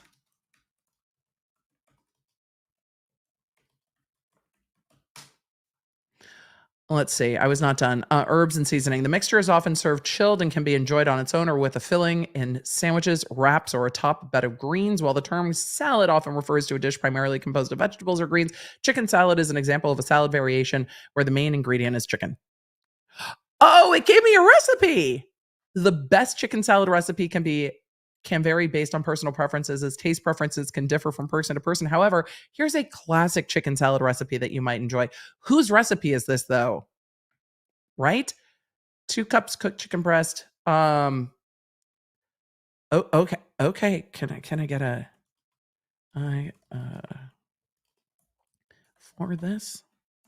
Will it give me a shopping list? This is fantastic. Wait a second. Y'all, we need to 1/4 cup dried cranberries or grapes halved. 1/4 cup toasted almonds. I like toasted almonds in my chicken salad too. I like that they use Greek yogurt or sour cream. They gave you options. I didn't know we could ask for recipes. Okay, wait. Is a hot dog a taco? I can't type. Is a hot dog a taco? I need to know. The categorization of a hot dog as a taco is a topic of culinary debate. While both hot dogs and tacos are considered handheld foods, they have distinct characteristics that set them apart. Traditionally, a hot dog consists of a cooked sausage, typically made of ground meat, closed within a sliced bun. It often includes a chalupa is kind of a bun. All right. It often includes various condiments such as ketchup, mustard, relish, onions, and sauerkraut. Oh, we could go on forever about what you can put on a hot dog. There's a place here in Nashville called I Dream of Weenie. The amount of delicious shit they put on a hot dog, it's so good. It's so fun. My kids love it. All right. Let's see. Tacos, on the other hand, are associated with Mexican cuisine and typically consist of a tortilla folded or rolled around a filling, which can vary widely, but often includes ingredients like seasoned meat, vegetables, salsa, and cheese. While both hot dogs and tacos share the concept of a filling enclosed within a bun or tortilla, they differ in terms of cultural origin, typical ingredients, and flavor profiles. Therefore, most culinary experts and cultural traditions distinguish between the two. However, there may be still room for playful interpretations or fusions that blur the lines between these culinary categories. Ultimately, the classification can depend on personal interpretation and context. Okay. There we go, ChatGPT. All right, I'm going to finish answering our questions. Now I am getting hungry. Is it lunchtime? Oh, it's 2:00. Yes, it is. How long? Oh, we've been streaming for 3 hours. Oh, y'all, sorry. Also, if you didn't listen to this week's podcast is audio only. Make sure to catch it on your favorite podcast player. Let's get to a few more of our questions. AO3 already has AI fanfic. Writers are mad. Interesting. OpenAI has trained on fanfics. AO3 creators have started to lock fan fictions behind needing an account, so it will not continue to steal their work. There you go. Did ChatGPT read 50 Shades? Apparently it did. I have better uses for your neck. Rottenborn, right? Shouldn't they just train it on public trials? Wouldn't that be interesting? Sarah said, I wanted to thank you for inspiring me, making a change at 34 from stay-at-home mom to teacher for children with additional needs. Sarah, congratulations. I'm excited for you. You should ask about Sleeping Beauty by Anne Rice. Stina, I like where your head's at. I watched Petals on the Wind this morning. That's Kim. That's fantastic. I love it. I need to go back. I need to go back and revisit. Working hard at a full-time job for no money while computers write poetry and paint is not the future I had hoped for. Ms. Meggs, that's a very fair thing. Shouldn't they be working hard so we can write poetry and paint? What happens when you ask ChatGPT to read you a story? I don't think it can read you a story. Emily, does the court have jurisdiction over artificial intelligence? Right now, the court is going to pin jurisdiction, I think, where the headquarters are, but we will see what happens in the future. I think Elon wants to look at Threads source code. I think so. There's no way to prove Meta is using your tech without looking at the code, and that's where discovery will get there. Question, is Elon being sued for not paying promised severance package? Yes, he is. Wouldn't that mean they no longer have to abide by the non-compete clause because he broke the contract? We would have to see which employees are impacted, but it absolutely could. It's a great question, SD. Granny Smith apples and chicken salad are low-key a game changer. I agree with you. And it depends on the chicken salad. One of the things I do love about Middle Tennessee is chicken salad chick that has like a buffalo chicken salad. That's so good. Sheila said, is I Dream of Weenie in a VW bus? Yes, it is. You know the place. Soul said, don't have a question, but I just wanted to say that it was so nice meeting you at VidCon. It was so nice meeting you too. You definitely made my day. Soul, you made my day. It was so good to see you. We need to chat. All right. Let's wrap with our last few questions. It's a taco. It's a taco. I'm so late. We've been going for 3 hours. I'm glad that you're here. Cast respondeant superior on AI. we're just merging things. Wait. Sorry, I've been triggered. We're gonna play with ChatGPT one more time. All right. Can you explain the rule against perpetuities? I spelled perpetuities wrong. Thank you for my other AI bot for helping me spell.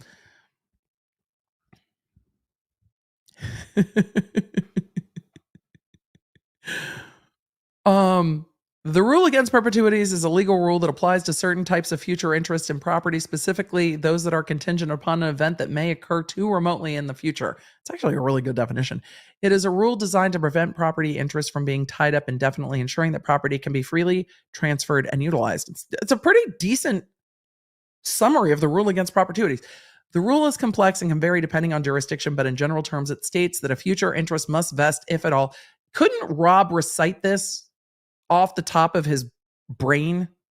Didn't he recite the rule against perpetuities while eating spicy wings with Runkle? The rule is complex and can vary depending on jurisdiction, but in general terms, it states that a future interest must vest, if at all, within a certain period of time after the creation of the interest. The time period is often referred to as a meaningful life, plus a specified number of years, typically 21. If a future interest is found to violate the rule against perpetuities, it is considered void. Must vest. The purpose of the rule is to promote the free alienation and transferability of property, preventing situations where property rights are indefinitely tied up and preventing certainty. You're now repeating yourself. It is important to note that the rule against perpetuities is a complex legal concept and its application can vary. Yes, we know. But it did that well. It did that well. It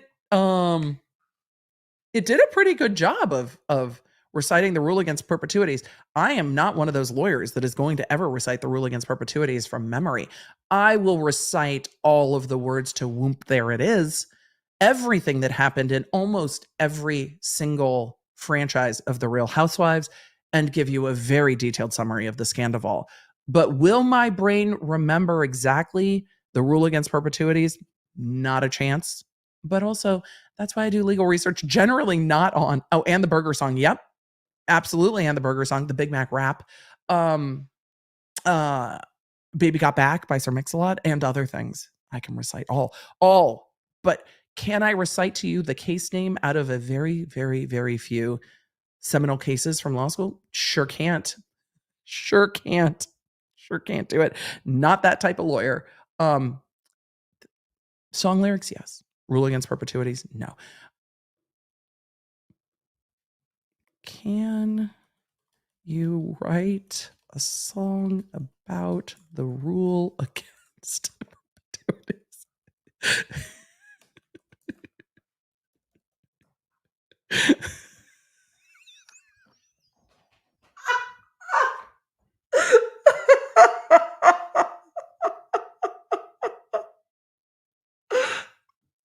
Oh my God.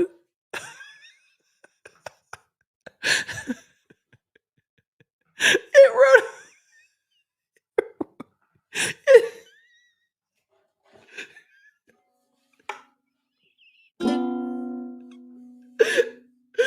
I'm dying. I'm absolutely dying.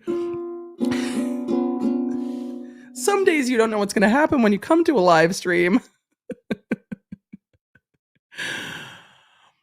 In the realm of law, there's a rule so complex. There's no melody. I don't know what to do. I don't know what to do with this.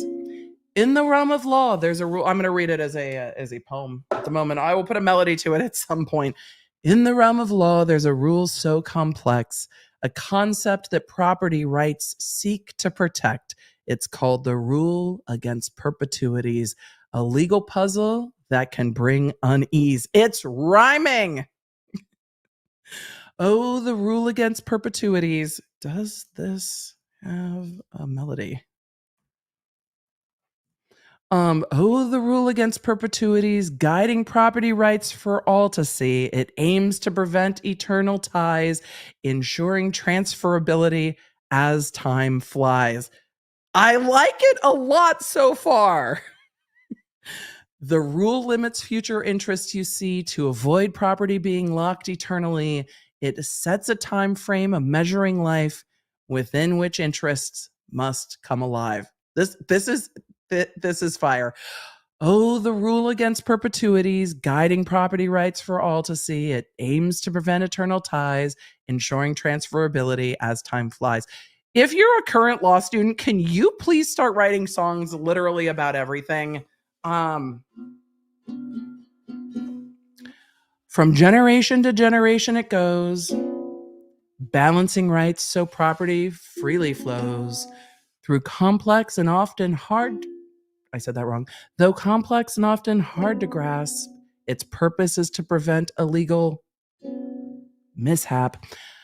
Future interests must vest within its bounds, not waiting for events in far-off grounds. The rule against perpetuity ensures property can be transferred without obscure allure.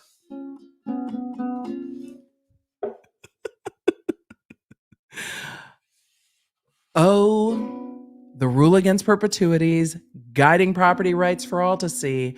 It aims to prevent eternal ties, ensuring transferability as time flies. So remember this rule, if you will. I need to do this in like a bard style or sea shanty.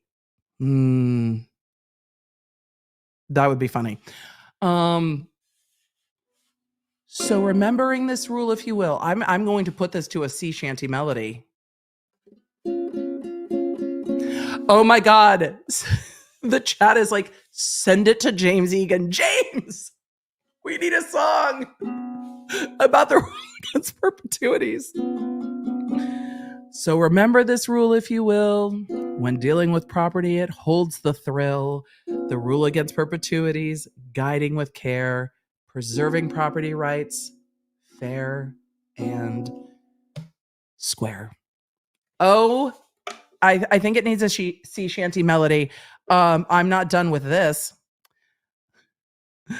I can't create or provide audio or melodies directly. However, I can offer some guidance on how you might approach creating a melody for the lyrics I provided. The lyrics can be adapted into various melodies depending on your musical preferences. Sea shanty. Can you write? Can you write? I'm lost, y'all. That in the style of a sea shanty. If you have experience with musical instruments, no. Or musical production software, no. You can try experimenting with different melodies and harmonies to bring the lyrics to life.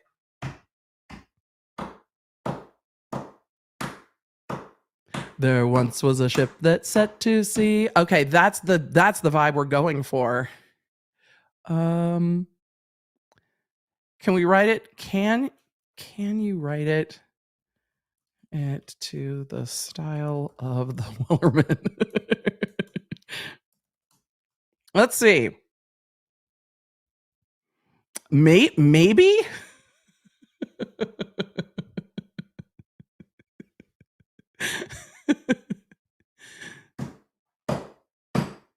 In the realm of law, there's a rule so complex, the concept that property rights seek to protect. That's too many words.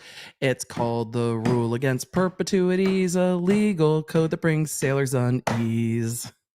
Oh, now the rule against perpetuities, guiding property rights across the legal seas. It prevents eternal titles, so the story goes. I'm ditching that last word. Like the well, no. That does that. No, that's not exactly what I meant. This is a completely new song. We now have 3 options for the rule against perpetuities. This one might be better. I like that it causes sailors unease. That's about as best as we got. Sea shantying, guiding property rights across the 7 seas. Oh, oh, the rule against perpetuities, guiding property rights across the 7 seas. It aims to prevent eternal ties, ensuring transferability. Oh my God.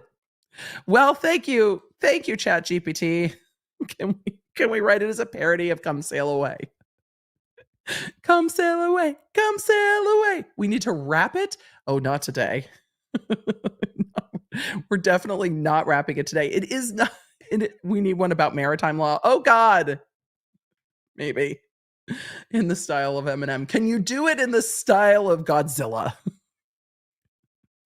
Well, we're gonna have to come back to this. Can we get the voice changer? Oh my God. Maybe not. Maybe not. Rap. Can you write it in the style of a rap song?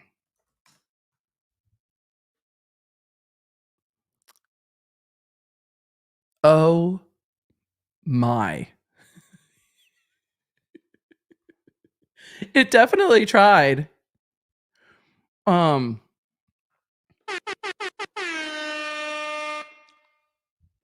Listen up, y'all. About to drop some legal truth. It's the rule against perpetuities. Pay attention, youth. In the realm of law, things get complex. This rule protects property. Gotta respect. Rule against perpetuities can't be ignored. Guiding property rights, keeping things restored. Future interest gotta vest within time. Transferability preserved. That's the rhyme. Where's my record scratch? No waiting forever for events down the line. The rule sets limits, gotta stay in line. Keeping property rights from getting stuck. No infinite ties, man. That ain't luck. Rule against perpetuities can't be ignored. Guiding property rights, keeping things restored. Future interest gotta vest within time. Transferability preserved. That's the rhyme. Why are there so many choruses? Oh my God. So remember the rule when you're dealing with land. Future interest gotta fit the legal plan. Preserving transferability, keeping it clear. Rule against perpetuities. Let it steer. I don't even know what that means. That's the rhyme. Future interest gotta vest within time. Transferability preserved. That's the rhyme. Oh my God. Well, there's the rule against perpetuity rap where we're gonna have to polish that a little bit. But I absolutely think that the rule against perpetuities rap was the correct way to go. It's gonna take way more talent than I have to make that good, or a sea shanty or anything else. But I'm gonna start using this to write songs. This is just... Okay, one more, and then we're going. My poor moderators are like, why are we still streaming? Because it happened. Can you write a song about a toxic gossip train? I'm sorry, I had to. I was just curious about what would happen. I was just curious. It had to happen. It had to happen. There's a train that's rolling down the line full of toxic gossip. It's a dangerous sign. I think we're still in the rap world, or at least my brain is. Whispered words that spread like wildfire, feeling hurt and burning bridges higher. Oh, the toxic gossip train. It's a runaway, leaving destruction in its wake day by day. Let's break the cycle, put an end to the pain. Don't hop on board that toxic gossip train. I love that it has a morality and a lesson that you're not supposed to hop on board the toxic gossip train. It starts with a rumor, a twisted tale, passing through ears, leaving scars that never heal. Ooh, ChatGPT does not like the toxic gossip train. Words that poison hearts and tear friends apart. It's time to stop. Let empathy restart. It's got a message. It's got a message. Oh, the toxic gossip train. It's a runaway, leaving destruction in its wake day by day. Let's break the cycle, put an end to the pain. Don't hop on board the toxic gossip train. Let's choose kindness and understanding instead. Empower each other, lift each other up instead. You can't rhyme instead with instead, ChatGPT. Break the chain of hurtful words that spread. Replace toxicity with love. That's where we're led. I love it. I love it. It has a whole story that it's trying to tell.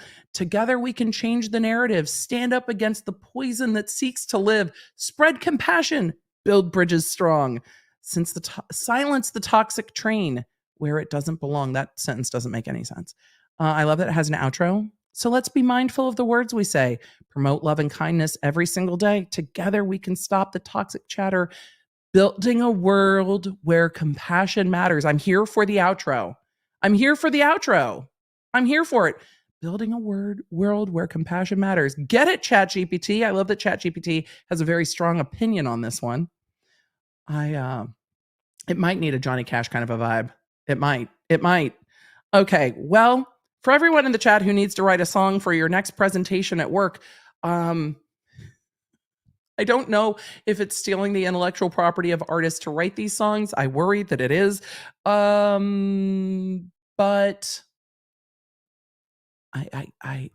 it also has a perspective that toxic gossip is bad and compassion matters. So I'm here for that. I am indelibly entertained. So that is happening. I'm ready for it. So yay. That's where we're at the end of the day. I say if you're going to mess around with ChatGPT, stick to using it for a laugh at this point, and maybe to brainstorm some ideas. Though it did a really good job with the recipe. I just wonder where it got the recipe from, but it did a good job of making a recipe and a shopping list. I'm kind of here for it. So, let's just well, we'll see what next week brings. I've got a lot to do for next week so we can get back into the cases that we have left behind, and a new podcast next week as well. I'm torn between two topics. One will get a podcast, one will get a live stream. We'll just see which is which. I'll have to decide over the weekend. So with all of that, friends, don't forget that Gerard Cosmetics is on sale. We've got all our links in the bios and stuff. You can go pick up my favorites and yours for 51% off. So go do that. I appreciate you. Thank you. 13 Flags, that is on the list for next week. It's either going to be a podcast or a live stream on the list. And it's really not Johnny Depp anymore. It's just the Amber Heard appeal. It's been months since I've gotten back to it. So, all right. With all of that, thank you all for being here. Law Nerds, I appreciate you. Thanks for the laughs today. Thanks for talking about some hard topics. Thanks for being able to go between the two. Y'all are the best community on the internet, and I appreciate you. Stay hydrated, friends. I'll see you soon. Bye. You can find all the Law Nerd goodies at lawnerdshop.com. Connect with me on social media at the Emily D. Baker. And don't forget to check out my podcasts, The Emily Show, and the new podcast, Quick Bits, summarizing everything I talk about on my Tuesday and Thursday live streams. You know, when you only have time for just the quick bits.